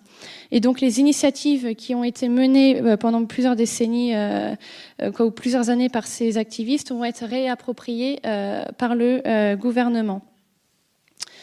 Alors, pour conclure et pour, disons, peut-être rapidement donner peut-être un tout petit aperçu de l'héritage de l'activisme aujourd'hui, déjà, ce qu'on peut dire, c'est que l'héritage est assez complexe. Cet activiste, en fait, il a adopté une idéologie du Black Power venue de l'extérieur, mais il l'a aussi adaptée au contexte local. Et les contributions du Black Power sont nombreuses encore aujourd'hui. D'une part, la conscience noire, elle a permis une plus grande mobilisation et reconnaissance d'un sort commun. Et ce sort commun a été partagé non seulement entre les peuples autochtones d'une même nation, mais aussi entre les peuples autochtones d'Océanie et les Afro-Américains aux États-Unis. Et en ce point, donc, le Black Power, en fait, a joué un rôle crucial dans l'activisme des années 60. Et excepté en fait quelques différences, donc telles que par exemple l'usage des armes ou le recours à la violence, qui était peut-être plus important aux États-Unis, les points communs au niveau des programmes qui ont été mis en place et des stratégies qui ont été adoptées en fait sont frappants. L'activisme autochtone a aussi, inspiré du Black Power, a aussi transformé les rapports autochtones, non autochtones en profondeur. Aussi bien les termes avec lesquels on les qualifie et comment on comprend ces rapports. Donc le Black Power a placé les Blancs devant un miroir et les a fait reconnaître le racisme institutionnel, le privilège blanc et le pouvoir blanc. Ce n'est pas d'ailleurs une coïncidence si dans ces deux sociétés, c'est à cette époque et encore plus au sortir de cette époque du Black Power que, par exemple, des universités ouvrent de nouveaux champs d'études sur justement la race, le racisme et sur la critique, la théorie critique de la blancheur. Donc justement, c'est vraiment comprendre ce que veut dire et quelles sont ces utilisations politiques du noir, du blanc, de ces vécus racialisés et du privilège qui est basé sur la blancheur. Donc comment en parler pour ensuite pouvoir le dépasser. Et donc depuis, en fait, la forme d'activisme héritée du Black Power a continué d'évoluer dans ces deux sociétés. Je vais vous donner plus un petit aperçu de ce qui se fait en Australie, comme je vis là-bas. L'ambassade aborigène est donc toujours présente sur la pelouse devant le Parlement australien à Canberra. Et même après 1984, donc des actions directes et symboliques ont continué d'être menées. Donc en 1990, par exemple, le gouvernement provisoire aborigène est créé. Et depuis, il a créé un passeport aborigène et un visa pour les non-aborigènes que l'on peut acquérir en payant justement $50 qui justement après permet de soutenir financièrement la cause pour la souveraineté autochtone. Pour la parenthèse, c'est plus qu'une dimension symbolique parce que plusieurs activistes aborigènes au cours des années ont réussi à voyager avec ce passeport. En Suisse, en Norvège, à la nation Mohawk aux États-Unis, en Amérique du Nord et aux îles Salomon, par exemple, il y a 2 ans. Et le passeport aborigène a aussi été donné à des réfugiés non régularisés de façon symbolique. Donc, certains aborigènes ont également récemment, par rapport à ce même héritage du Black Power, déclaré leur indépendance unilatéralement. Donc en 2013, il y avait la République Murawari qui a été créée. Toujours la même année, la République populaire Eulaï, la République de Mambaraba, la nation tribale Yidinji en 2014 et la République centre-ouest Wiradjuri en 2014. En 2017, et encore maintenant, j'ai reçu ça d'ailleurs, j'ai vu ça il y a 2 semaines sur les réseaux sociaux, même pas, 1 semaine ou 2. L'initiative, donc 16 communautés aborigènes ont lancé un programme visant à former les aborigènes à utiliser leur mobile pour documenter le harcèlement policier et les violences policières. Donc l'initiative s'appelle Copwatch et rappelle en fait énormément les actions qui avaient été menées dans les années 60-70 dans ces mêmes villes. Donc la relève a été prise par les nouvelles générations et le groupe activiste WAR, donc Warriors of the Aboriginal Resistance, donc les guerriers de la résistance aborigène, sont basés à Brisbane et Melbourne et ont eux aussi eux aussi, ils organisent donc leur propre mouvement, leurs propres manifestations. Donc là, c'est par exemple la manifestation de cette année sur le jour de l'invasion, ou le jour de l'Australie, qui a été la plus grande dans l'histoire de l'Australie par rapport à la souveraineté autochtone, et qui ont également créé, qui fait d'ailleurs écho à ce qui s'est passé dans les années 60-70, qui ont également créé leur propre revue, donc Black Nations Rising, en français, les nations noires se lèvent. Et donc, ils sont incontestablement héritiers de cet activisme du Black Power, mais ils basent aussi leur organisation politique et leurs pratiques politiques sur des pratiques ancestrales, contrairement à ce qui se faisait dans les années 60-70. Donc à bien des égards, on peut dire que l'époque du Black Power a ouvert la voie en fait, à une sorte de résurgence autochtone qui consiste en fait par des voies contournées à ce que les autochtones continuent en fait ou tentent de continuer à exercer leur souveraineté. Et enfin, donc, l'héritage du Black Power est sûrement plus facilement identifiable par les organisations et les programmes locaux qu'ils ont mis en place et les programmes d'entraide. Et donc les organisations locales ont visé à combattre les violences policières et aussi à répondre aux besoins basiques des peuples autochtones, tels que l'accès à la nourriture, à l'éducation, à des services d'aide judiciaire et à des services de santé. Et donc, bien que plusieurs n'ont été que de courte durée, elles ont prouvé que l'autonomisation et la gérance des affaires et des services par et pour les autochtones est possible. Merci.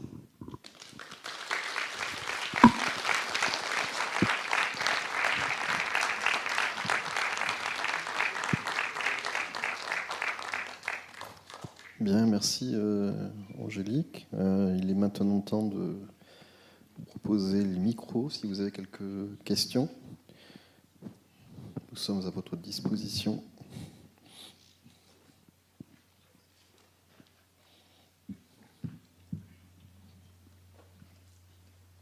Monsieur devant.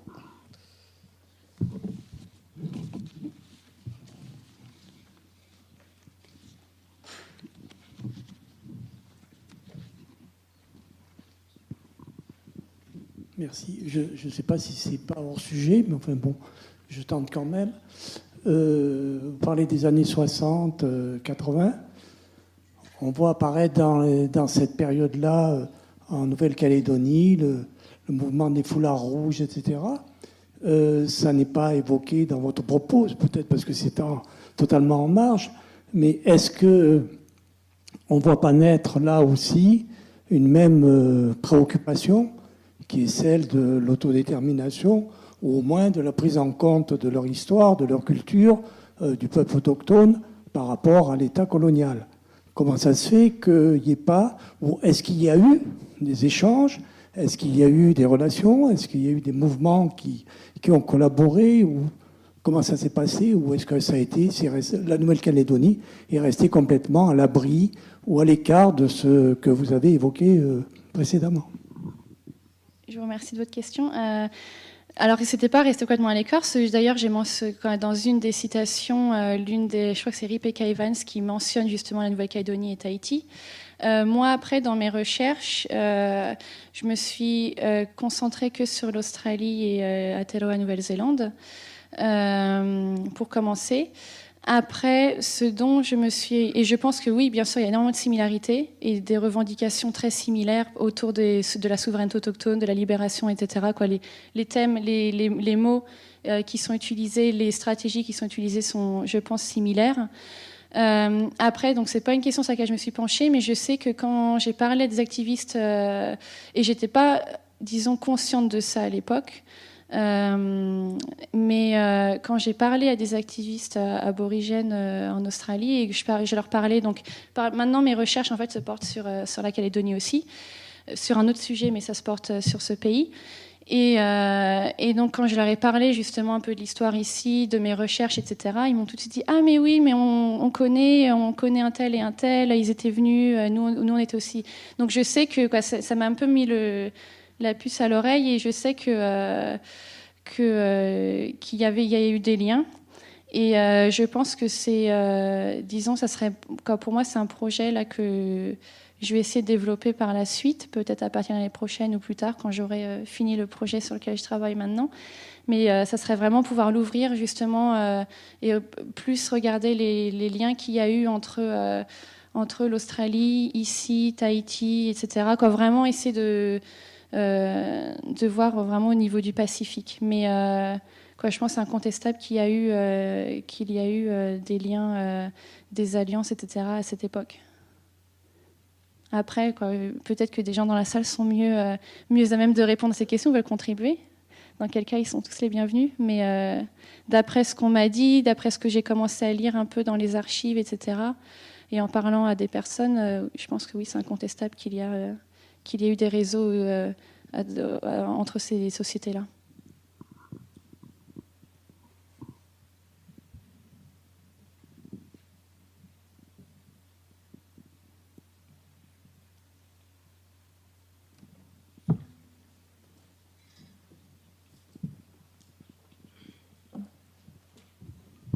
Bonsoir et merci pour votre présentation qui est très nourrissante. Dites-moi, je me posais la question est-ce que vous vous êtes intéressé, s'agissant de Malcolm X et de son esprit un petit peu radical, à tout ce qui relève de l'autorisation du port des armes, le rapport à l'alcool et le rapport aux vêtements? Parce qu'on voit souvent dans les reportages de l'époque, on voit une recherche esthétique et une exigence, voire presque une discipline. Merci. Par rapport, dans le contexte états-unien, vous voulez dire particulièrement? Après, il y avait par rapport, oui, au niveau esthétique, on voit mais sur même les images d'archives, etc., qu'il y avait une certaine, disons, unité au niveau vestimentaire, donc avec les vestes noires, les vestes en cuir noir, les bérets noirs, etc. Après, par rapport au port des armes, alors en fait, dans la Constitution américaine, en fait, le port des armes chargées, d'accord, donc le port des armes chargées est autorisé s'il est visible. Donc tant que les armes sont visibles, c'était légal de porter une arme qui était chargée. Et donc c'est ça en fait qu'ils se sont appropriés pour leur propre compte en fait. Donc ils portaient c'était en fait une sorte de défiance ou d'intimidation volontaire de porter d'énormes armes très visibles qui étaient chargées, mais qui en restaient en fait dans le cadre constitutionnel de l'époque. Par rapport à l'alcool, c'est pas un point sur lequel, comme j'ai plus regardé, j'ai bien sûr étudié le contexte états-unien, mais j'ai plus après regardé comment il s'est manifesté en Océanie. C'est pas un point que j'ai, c'est pas non plus un point que j'ai forcément retrouvé dans les archives. Alors je dis pas que je suis sûre qu'il y a peut-être des données dessus, mais peut-être qu'il faudrait faire plus de recherches là-dessus. Mais c'est pas un point sur lequel je peux plus m'exprimer par rapport à ça. Voilà. Oui, bonsoir.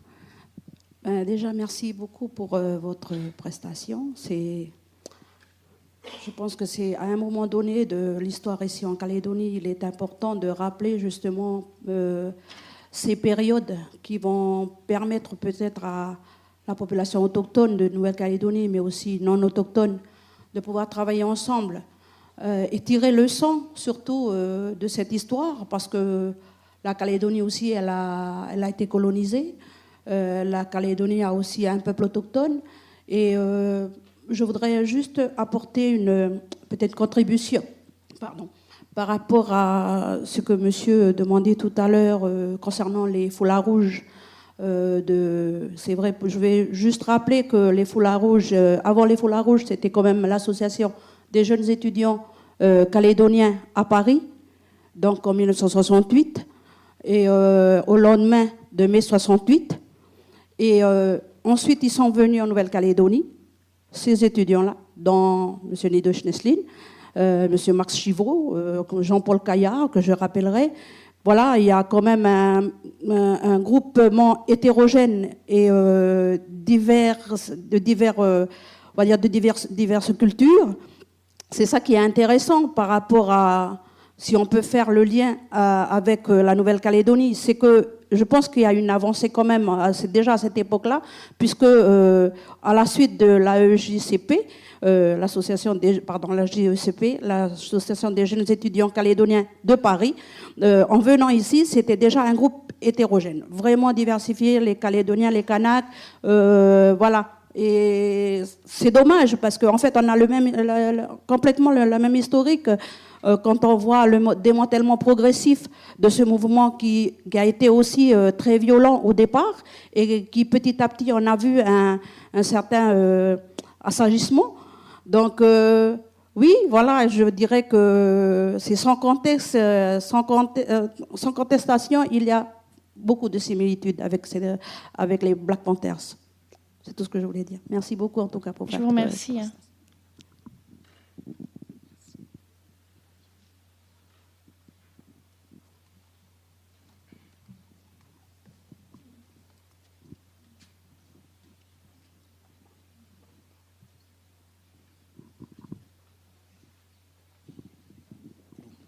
Bon, je prends la parole un petit peu, puisque personne ne parle. Donc, vous avez parlé de Madame Angela Davis. Je ne suis pas sûr qu'elle était tellement liée au Black Panther. Elle était membre du Parti communiste américain, et elle l'est toujours. Et d'ailleurs, elle est en France une des responsables actuellement, je crois, du journal L'Humanité. Bon, ça, c'était un petit point. En 1971, il y avait le mouvement anti-apartheid. Et non pas, vous avez dit 1981, c'est une erreur. C'est en 1971, parce que j'y étais et j'y ai participé.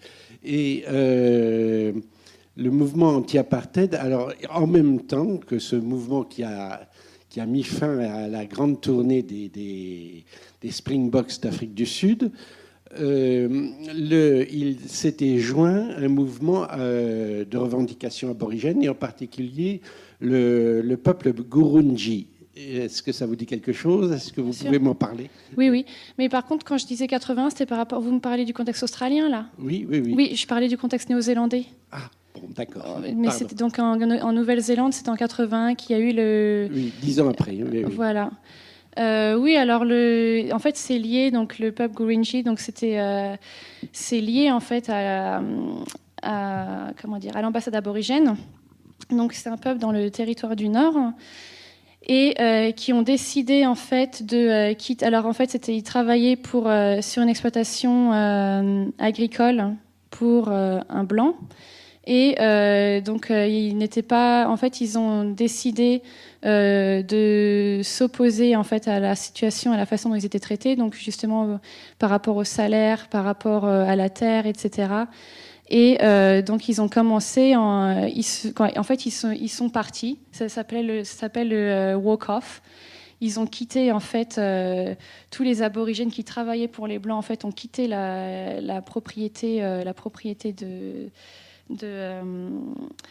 il s'appelait Lingari, je pense, le propriétaire. Je crois que c'était Vincent Lingari. Ah non, ça c'était l'aborigène. Je me souviens plus du nom du propriétaire. Bref, mais ils ont quitté en fait la propriété, et ensuite en fait ils s'étaient rendus à Canberra, et c'est à partir de là que aussi les activistes justement des Black Panthers, etc., qui avaient eu au niveau de l'ambassade aborigène, en fait le début de l'ambassade aborigène en fait est lié à ce mouvement foncier et également à ce mouvement de revendication par rapport à la situation des aborigènes qui travaillaient pour les blancs à l'époque. Donc les deux sont liés, étroitement liés en fait. C'était la réponse que vous vouliez? Oui. Oui, d'accord. Oui, puis je voulais savoir géographiquement où étaient les Gurunji, parce que même si j'avais participé, c'est dans le Nord, territoire du Nord. Oui, ils participaient d'ailleurs activement au mouvement anti-apartheid. Oui, mais c'est dans le territoire du Nord, au nord du territoire du Nord.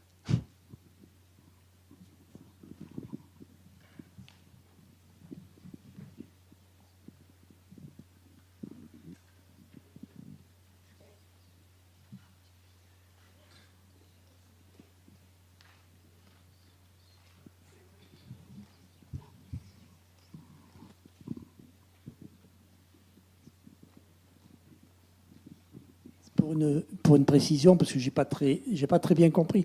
Est-ce que aujourd'hui en Australie, on est dans la situation où les aborigènes revendiquent l'idée d'une nation, et avec une diversité de peuples, entre guillemets, aborigènes selon les endroits où ils sont installés, qui pose le problème de la nature de leur relation avec l'État australien. Comment ça fonctionne, ce système-là? C'est bien comme ça, ou je n'ai peut-être pas du tout compris de quoi il s'agit? Votre question, c'est par rapport à la carte que j'ai mise au début de la présentation? Oui, c'est ça, c'est un peu troublant. Donc enfin, moi, ça m'a un peu troublé, donc je voulais savoir un peu quelle était la nature d'abord, institutionnellement, qu'est-ce qui existe, et quelle est la nature des institutions les unes avec les autres, entre disons, l'État australien, qui est un État reconnu internationalement, etc., et puis des initiatives, comme vous le dites à la fin, de certains endroits où ils constituent de manière autonome et responsable leur État, leur nation, etc. Voilà. D'accord. Merci. Je vous en prie, merci pour votre question. Donc cette carte, en fait, c'est une carte des groupes linguistiques aborigènes. Donc dans une nation, il y a plusieurs groupes linguistiques. Donc là, j'avais encerclé justement, par exemple, si vous voyez le tour de Melbourne, par exemple, la nation Kulin, ça inclut, donc, en partant du bas, Bunwarong, Waiwarong, Taurorong, Jajawarong, Watawarong. Donc, il y a, par exemple, dans une nation, il y a déjà 5 groupes linguistiques, disons, aborigènes. En fait, cette carte, c'est indicatif. Donc, c'est une façon d'une réappropriation, je dirais, cartographique de l'Australie pour montrer la diversité culturelle qui existe. Mais elle n'a pas, disons, de valeur officielle. Par exemple, c'est marqué en tout petit caractère en bas de la carte qu'elle ne peut pas, par exemple, être utilisée pour la revendication des droits fonciers. Et donc, dans le processus, justement, de ce qui s'appelle en anglais Native Title, qui a commencé au début des années 90. Donc, par exemple, elle ne peut pas être utilisée pour ça. Mais disons que c'est une façon pour les aborigènes de revendiquer, de montrer la représentativité de la diversité culturelle du pays. Mais ça n'a pas de valeur officielle. Ensuite, par rapport aux politiques, alors ça va être peut-être compliqué de peut-être résumer toutes les revendications qu'il peut y avoir sur un continent aussi grand. Mais disons que, pour vous donner un tout petit aperçu, en ce moment, l'un des débats, disons, sur la scène politique en ce moment, c'est au niveau du traité. Donc certains aborigènes demandent justement qu'il y ait un traité avec les gouvernements australiens. Donc il y a eu énormément de manifestations, d'actions dans ce sens-là, qui a poussé en fait le gouvernement australien à accepter la démarche. Donc ils ont accepté. Maintenant, beaucoup d'aborigènes sont très méfiants parce qu'ils ne veulent pas juste une reconnaissance, un traité pour dire quoi, pour faire joli, et finalement un traité qui leur enlèverait encore plus de droits que le peu qu'ils n'ont encore. Donc maintenant, la négociation qui se passe, c'est que chaque nation aborigène demande un traité avec chaque nation, plutôt qu'un traité. Donc il y a plus de 350 nations en Australie aborigènes, et donc en fait, et c'est intéressant parce que disons que c'est vrai, la réflexion derrière, c'est en fait vraiment l'exercice de la souveraineté autochtone. Donc en fait, c'est comment exercer la souveraineté autochtone en leurs propres termes et selon leurs propres pratiques diplomatiques, aussi bien actuelles qu'ancestrales en fait. Donc disons que c'est leur revendication. Maintenant, c'est d'une partie, je ne vais pas généraliser à toutes. Il n'y a pas qu'une seule voix en Australie, il y en a beaucoup. Mais disons qu'un des mouvements qui est vraiment prominent en ce moment dans le domaine politique, c'est ça. C'est que beaucoup disent que non, ils ne veulent pas juste un traité avec l'État ou un traité juste avec toute la fédération. Ils veulent que le gouvernement aille négocier avec chaque nation aborigène et aille discuter pour savoir ce qu'ils veulent, quels sont les besoins, etc. pour chaque nation. Donc en fait, c'est pour ça que je parle de résurgence autochtone. Et comment en fait, c'est peut-être que le Black Power a sûrement mené à cette résurgence autochtone, c'est que aussi bien l'activisme continue, donc comme je l'ai montré avec par exemple ce collectif WAR, qui reprend vraiment des stratégies politiques du Black Power, donc ils s'éduquent énormément, ils font des grandes marches à travers les villes, ils créent leurs propres médias, etc. Donc c'est très similaire à ce qui s'est passé au Black Power, mais en même temps, il y a une résurgence autochtone dans le sens qu'ils se sont aussi réappropriés leurs propres pratiques politiques et diplomatiques pour revendiquer leurs droits et leur souveraineté. Donc c'est une autre évolution maintenant, c'est qu'en fait il y a aussi cette dimension-là. Après, est-ce que j'ai répondu à toutes vos questions ? Oui. Donc c'est pour vous donner un petit, mais c'est un petit aperçu. Après tout le monde. Il y a beaucoup de voix divergentes là-dessus. Mais en tout cas, je sais que c'est un mouvement qui est assez prominent en ce moment. Mais vraiment, là, quoi, vraiment, au moment où je parle. Et donc, il y a une fédération aborigène, en fait, qui fédère l'ensemble des nations et qui est représentative de l'ensemble et qui est appelée à négocier avec l'État souverain australien ou pas? Alors ça, c'est une histoire compliquée parce il y en avait, après le gouvernement l'a démantelé, il y en avait une autre, le gouvernement l'a à nouveau démantelé. Là, il y a des associations, des organisations aborigènes comme Lightseek, etc., qui sont des organisations au niveau fédéral. Mais il y en avait, donc je ne vais pas refaire tout l'historique, mais disons qu'il y en avait à partir des années 90, que ça a été démantelé au milieu des années 2000, je pense vers, je ne vais pas vous dire une bêtise, mais bon, disons autour de 2005-2006, ça a été démantelé par le gouvernement. Et aujourd'hui, et ça c'est quelque chose qui est très polémique et problématique autour de cette question-là, c'est que quel est en fait disons un organe qui rassemblerait, qui soi-disant rassemblerait toutes les voix aborigènes. En fait, donc il a été démantelé et maintenant il y a ce qu'on pourrait appeler le Conseil aborigène du Premier ministre, qui est en fait un groupe d'une dizaine de personnes qui sont nommées par le Premier ministre pour négocier. Donc en fait, on voit qu'à nouveau là, il y a eu que en fait les élites aborigènes ont été à nouveau happées au niveau de l'institution. Et en fait, en ce moment, c'est le Premier ministre qui nomme en fait ces interlocuteurs qui représenteraient en fait les voix aborigènes. Et donc voilà. Et par rapport à une autre parenthèse, c'est que le ministre des Affaires aborigènes n'a encore jamais été un aborigène. Donc. Bonsoir, Ben. Je voudrais commencer par vous dire un grand merci. Un grand merci parce que votre propos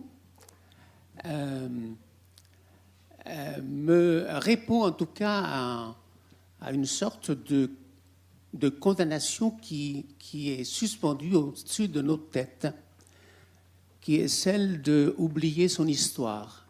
Or, oublier son histoire, c'est se condamner à la revivre.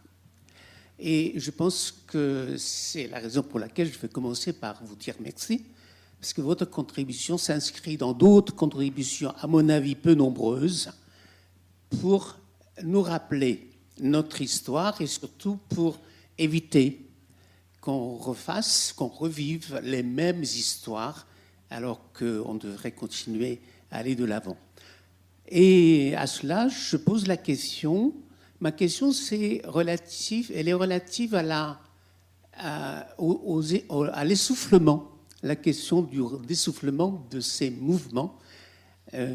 Or, vous avez donné quelques explications tout à l'heure, dont on parle aussi de leur contribution, mais en particulier de la stigmatisation par les médias. Est-ce qu'il n'y a pas une sorte d'effort, une stratégie de la part un peu peut-être inconscient d'oublier ce qui nous est difficile d'accepter.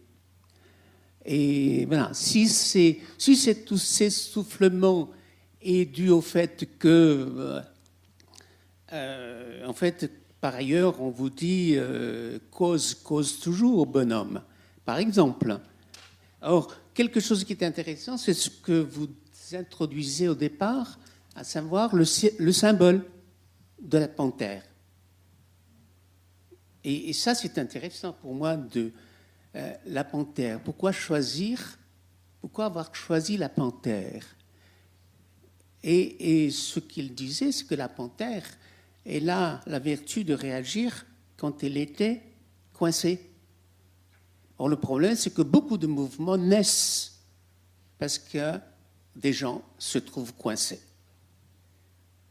Alors, je ne sais pas si cet essoufflement correspond à une sorte de force à dire oublier, en fait, il faut oublier.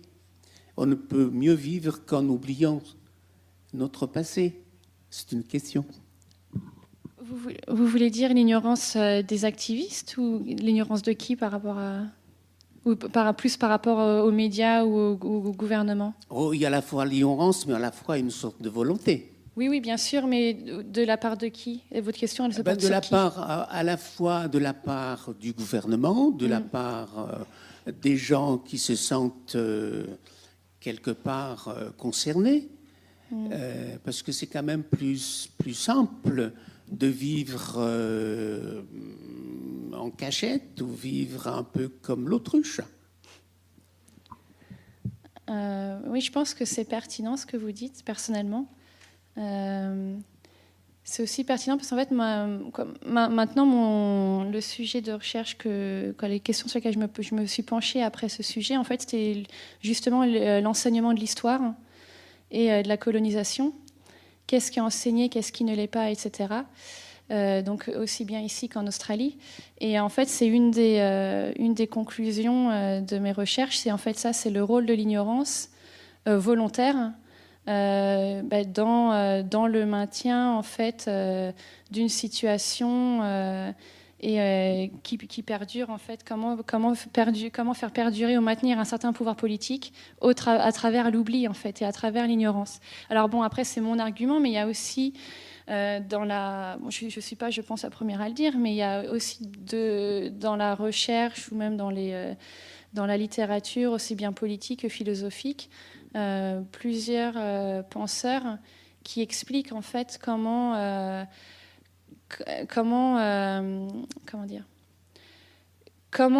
les États-nations à l'origine en fait sont nés de cette ignorance. Donc, sont nés en fait c'est presque un devoir d'oublier pour pouvoir en fait un devoir. Mais en fait, comment ils sont nés de cet oubli de l'histoire de chacun pour créer en fait un nationalisme. Donc il y a en fait je pense qu'il y a une tendance ou une pensée autour de ça. Donc je pense que c'est pertinent, oui. Le rôle de l'ignorance volontairement, de faire oublier aux gens pour des intérêts politiques divers.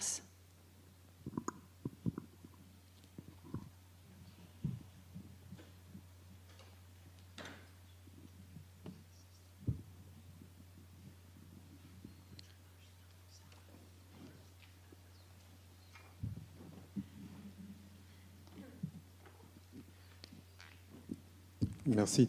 Je voudrais simplement apporter une toute petite contribution, mais aussi humble soit-elle. Je pense que dans la remarque que faisait M. Ambouy, je pense qu'il y a quelque chose de très intéressant pour tous les peuples colonisés, mais aussi pour les peuples qui ont connu la guerre. C'est qu'on s'aperçoit que trop d'atrocités, trop de souffrances ne peut pas être transmis de façon transgénérationnelle. C'est-à-dire qu'à un moment donné, vous avez utilisé un terme tout à l'heure qui m'a parlé, on a le devoir d'oublier. Parce que si on n'oublie pas, on vit avec la colère, on vit avec l'amertume, on vit avec la souffrance. Et comment est-ce qu'on fait pour grandir avec cette essence ? Mais la colère nous fait... le pardon ne nous fait pas oublier.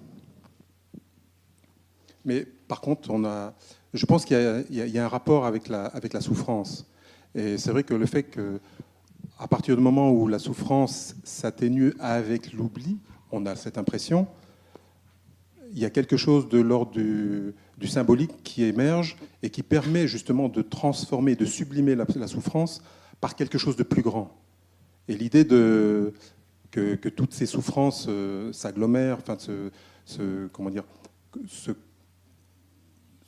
se mélangent et puis deviennent quelque chose d'autre qui est de l'ordre de la transformation, c'est presque thérapeutique, mais à une échelle historique. Je trouve que c'est intéressant parce que ça rejoint une thèse de Françoise Sironi qui a beaucoup travaillé en psychologie sur la transmission du trauma colonial à travers des générations. Et on retrouve un petit peu cette façon de réagir où on a l'impression que les jeunes générations, par exemple, ont oublié. Et par contre, il y a dans certains troubles de comportement quelque chose qui relève de stigmates très très anciens que cette génération n'a pas connu, c'est sûr. Et d'autres auteurs l'ont observé sur la deuxième ou troisième génération de la Shoah, où en fait, effectivement, on voit émerger des symptômes qui relèvent des traumas de guerre, quoi, mais de l'excès d'atrocité. Voilà, c'était ma petite contribution. Non, je vous remercie. Je pense que le pardon et l'oubli, c'est différent. Alors, est-ce que c'est salutaire d'oublier est-ce que les traumatismes ne devraient pas en fait être dits ou être transmis par, je sais pas, un enseignement historique, etc., aux autres générations? Je pense que il y a des recherches, par exemple même en génétique, en psychologie, etc., qui montrent en fait que même si cette transmission d'informations ne se fait pas, par exemple des parents à l'enfant ou des grands-parents à l'enfant, donc si les parents, les grands-parents ont vécu une guerre ou un événement traumatique et donc ils décident finalement par souci de protection de ne pas en parler aux enfants, les études psychologiques et génétiques montrent en fait que ce traumatisme, qu'il soit dit ou non, se transmet à l'enfant dans la composition génétique de l'individu. Donc je pense que le traumatisme, c'est plus profond que... le traumatisme ne vient pas forcément du fait qu'on en parle, qu'on le transmet, disons, en parlant, etc. Mais il y a aussi une transmission en fait qui se fait parce que justement ce traumatisme n'a jamais été adressé dans certains cas, et donc que les personnes les transportent de génération en génération. Et c'est ça, je pense, le plus problématique. Et il y a énormément de recherches là-dessus qui se font, par exemple en Australie, par rapport aux générations volées. C'est un discours que j'ai souvent entendu. C'est que en fait, comment dire, que des aborigènes qui ont été en fait victimes de ces générations volées, donc qui ont été enlevés à leurs parents pour être mis dans des missions ou pour être mis dans des institutions, etc., où leurs parents ont été, en fait, n'ont jamais su cette histoire, ou en fait l'ont su quand ils étaient adultes. Mais ils ressentaient ce traumatisme, ils avaient donc des troubles psychologiques ou même de comportement, etc., des addictions par rapport à ça, sans en fait comprendre d'où ça venait, d'où venait la racine. Donc je pense que peut-être il y a peut-être pour en revenir au devoir d'oubli, je suis sceptique quant en fait à l'efficacité d'essayer d'oublier pour mieux consolider ou pour mieux... Après, c'est mon point de vue personnel, mais je reste sceptique par rapport à ça. En tout cas, c'est pas quelque chose que je prônerais de ce devoir d'oubli, en fait. Au contraire, je pense qu'il y a Après, oui, il y a cette colère, et je pense que c'est pour ça qu'il y a... En tout cas, et je pense dans la recherche aussi francophone aussi, mais dans la recherche anglophone, il y a de plus en plus de recherches justement sur les émotions, sur les motifs, etc. Et justement sur qu'est-ce qu'on fait de cette colère, qu'est-ce qu'on fait de ce traumatisme, comment est-ce qu'on peut justement, comment peut-on le transformer en des émotions positives. Comment est-ce qu'on peut... donc je pense que... Je pense que pour moi, en tout cas, je pense que l'oubli, c'est un très grand danger, d'une part par rapport à ça, parce que je pense que le traumatisme demeure, mais je pense que, et ça c'est aussi bien pour, comme vous disiez, c'est au-delà d'autochtones, non autochtones, mais ce que je veux dire, c'est que je pense que cet oubli, en fait, est aussi un facteur des crises identitaires qu'on peut trouver dans les sociétés actuelles. Le fait que beaucoup que d'une certaine façon, les pouvoirs politiques en fait fonctionnent sur cet oubli de l'histoire d'une certaine mesure. Je pense que ça contribue aussi en partie à ces crises identitaires qu'on peut trouver, ou ces questionnements identitaires que l'on peut trouver dans les sociétés actuellement. Excusez-moi. S'il vous plaît. Bonsoir, madame. Bonsoir. J'étais tellement prise dans ce que vous dites là. Vous dites que s'il y avait moyen de transformer en positivité, on ne peut pas, dans la mesure où, regardez maintenant ce qui se passe en Libye. Oui. Vous connaissez mieux que moi. Peut-être que non. Oui, c'est sûr, vous connaissez mieux que moi. Est-ce que c'est normal, ça? On ne peut pas rester insensible. On ne peut pas nous dire d'oublier, on ne peut pas pardonner. On pardonne quoi? Nous sommes une race à part entière comme toutes les races. Qu'est-ce que c'est que cette histoire de peau blanche, de peau noire? Quand nous nous piquons, qu'est-ce que nous trouvons? Qu'est-ce que nous trouvons? Du sang. Alors, non, je dis non. C'est tout ce que j'avais à dire. Merci.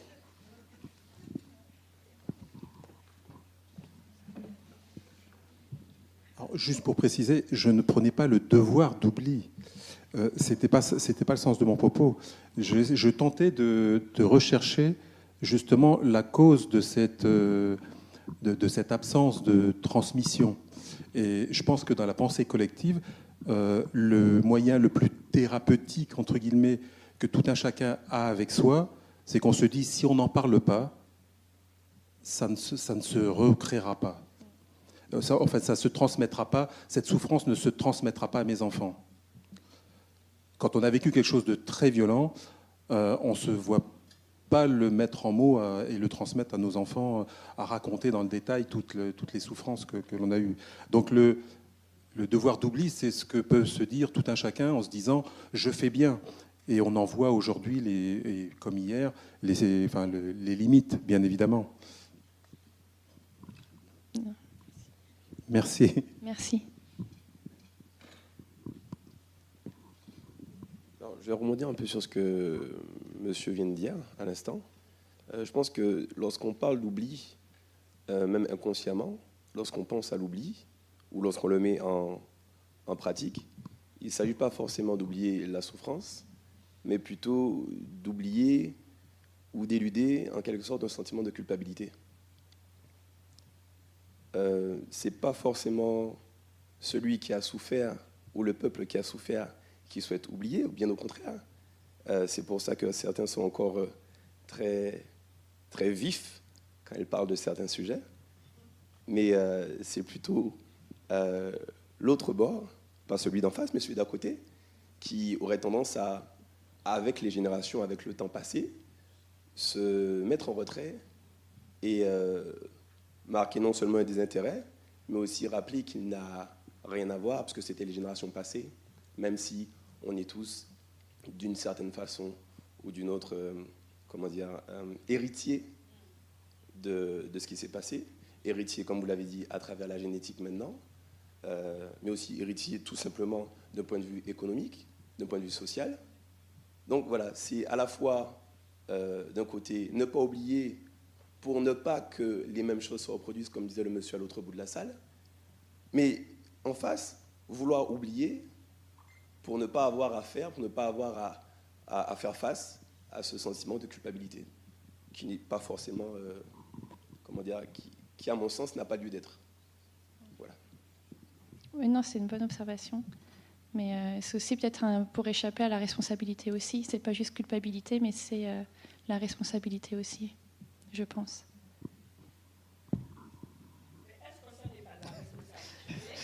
Dans le micro, s'il vous plaît. D'apprendre à nos enfants l'histoire. Moi, à l'école, on m'a appris, mes ancêtres, c'était les Gaulois. Qui sont les Gaulois? Moi, j'aimerais bien comprendre. Apprenons l'histoire à nos enfants, même si la famille a un rôle. Mais à l'école, il y a l'histoire, il y a des professeurs pour. Pourquoi? Jamais, par exemple, moi, je suis de la Guadeloupe, j'ai appris l'histoire de la Guadeloupe pour ce que je sais par mes propres moyens.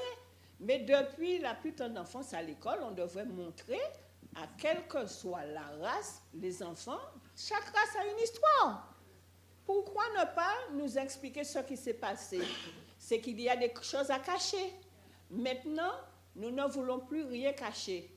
Je répète, nous sommes des races à part entière. Nous sommes égales. Il ne faut pas qu'on me dise, pour l'histoire. Il y a quelqu'un qui me dit, « Ah, Arlette, tu sais, les Blancs ont toujours mené les Noirs. » Vous auriez répondu, vous? Il y a quelque chose à répondre à ça? Et quelqu'un avec qui j'étais bien, hein, ce n'est pas pour autant que je déteste quiconque. Mais voyez, il y a le racisme au fond qui existe. Et tant que nous ne nous sortirons pas de la tête que, je me répète, noirs ou blancs, nous sommes des races à part entière, rien ne va avancer. Parce que vous savez, il y a beaucoup de blablabla. Beaucoup de blablabla. Mais dans le fond, est-ce que vraiment que les gens veulent que les gens veulent que les choses changent? Voilà. En tous les cas, merci, madame. Merci à vous.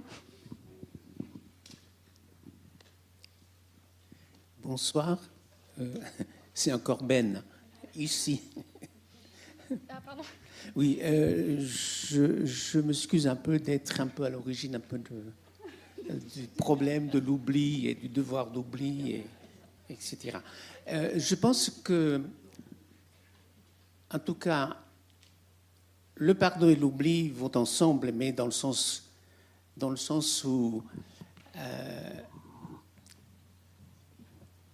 le pardon ne veut pas dire oublier. C'est dans ce sens-là qu'ils vont ensemble, ces deux termes. Autrement dit, il faut changer oublier.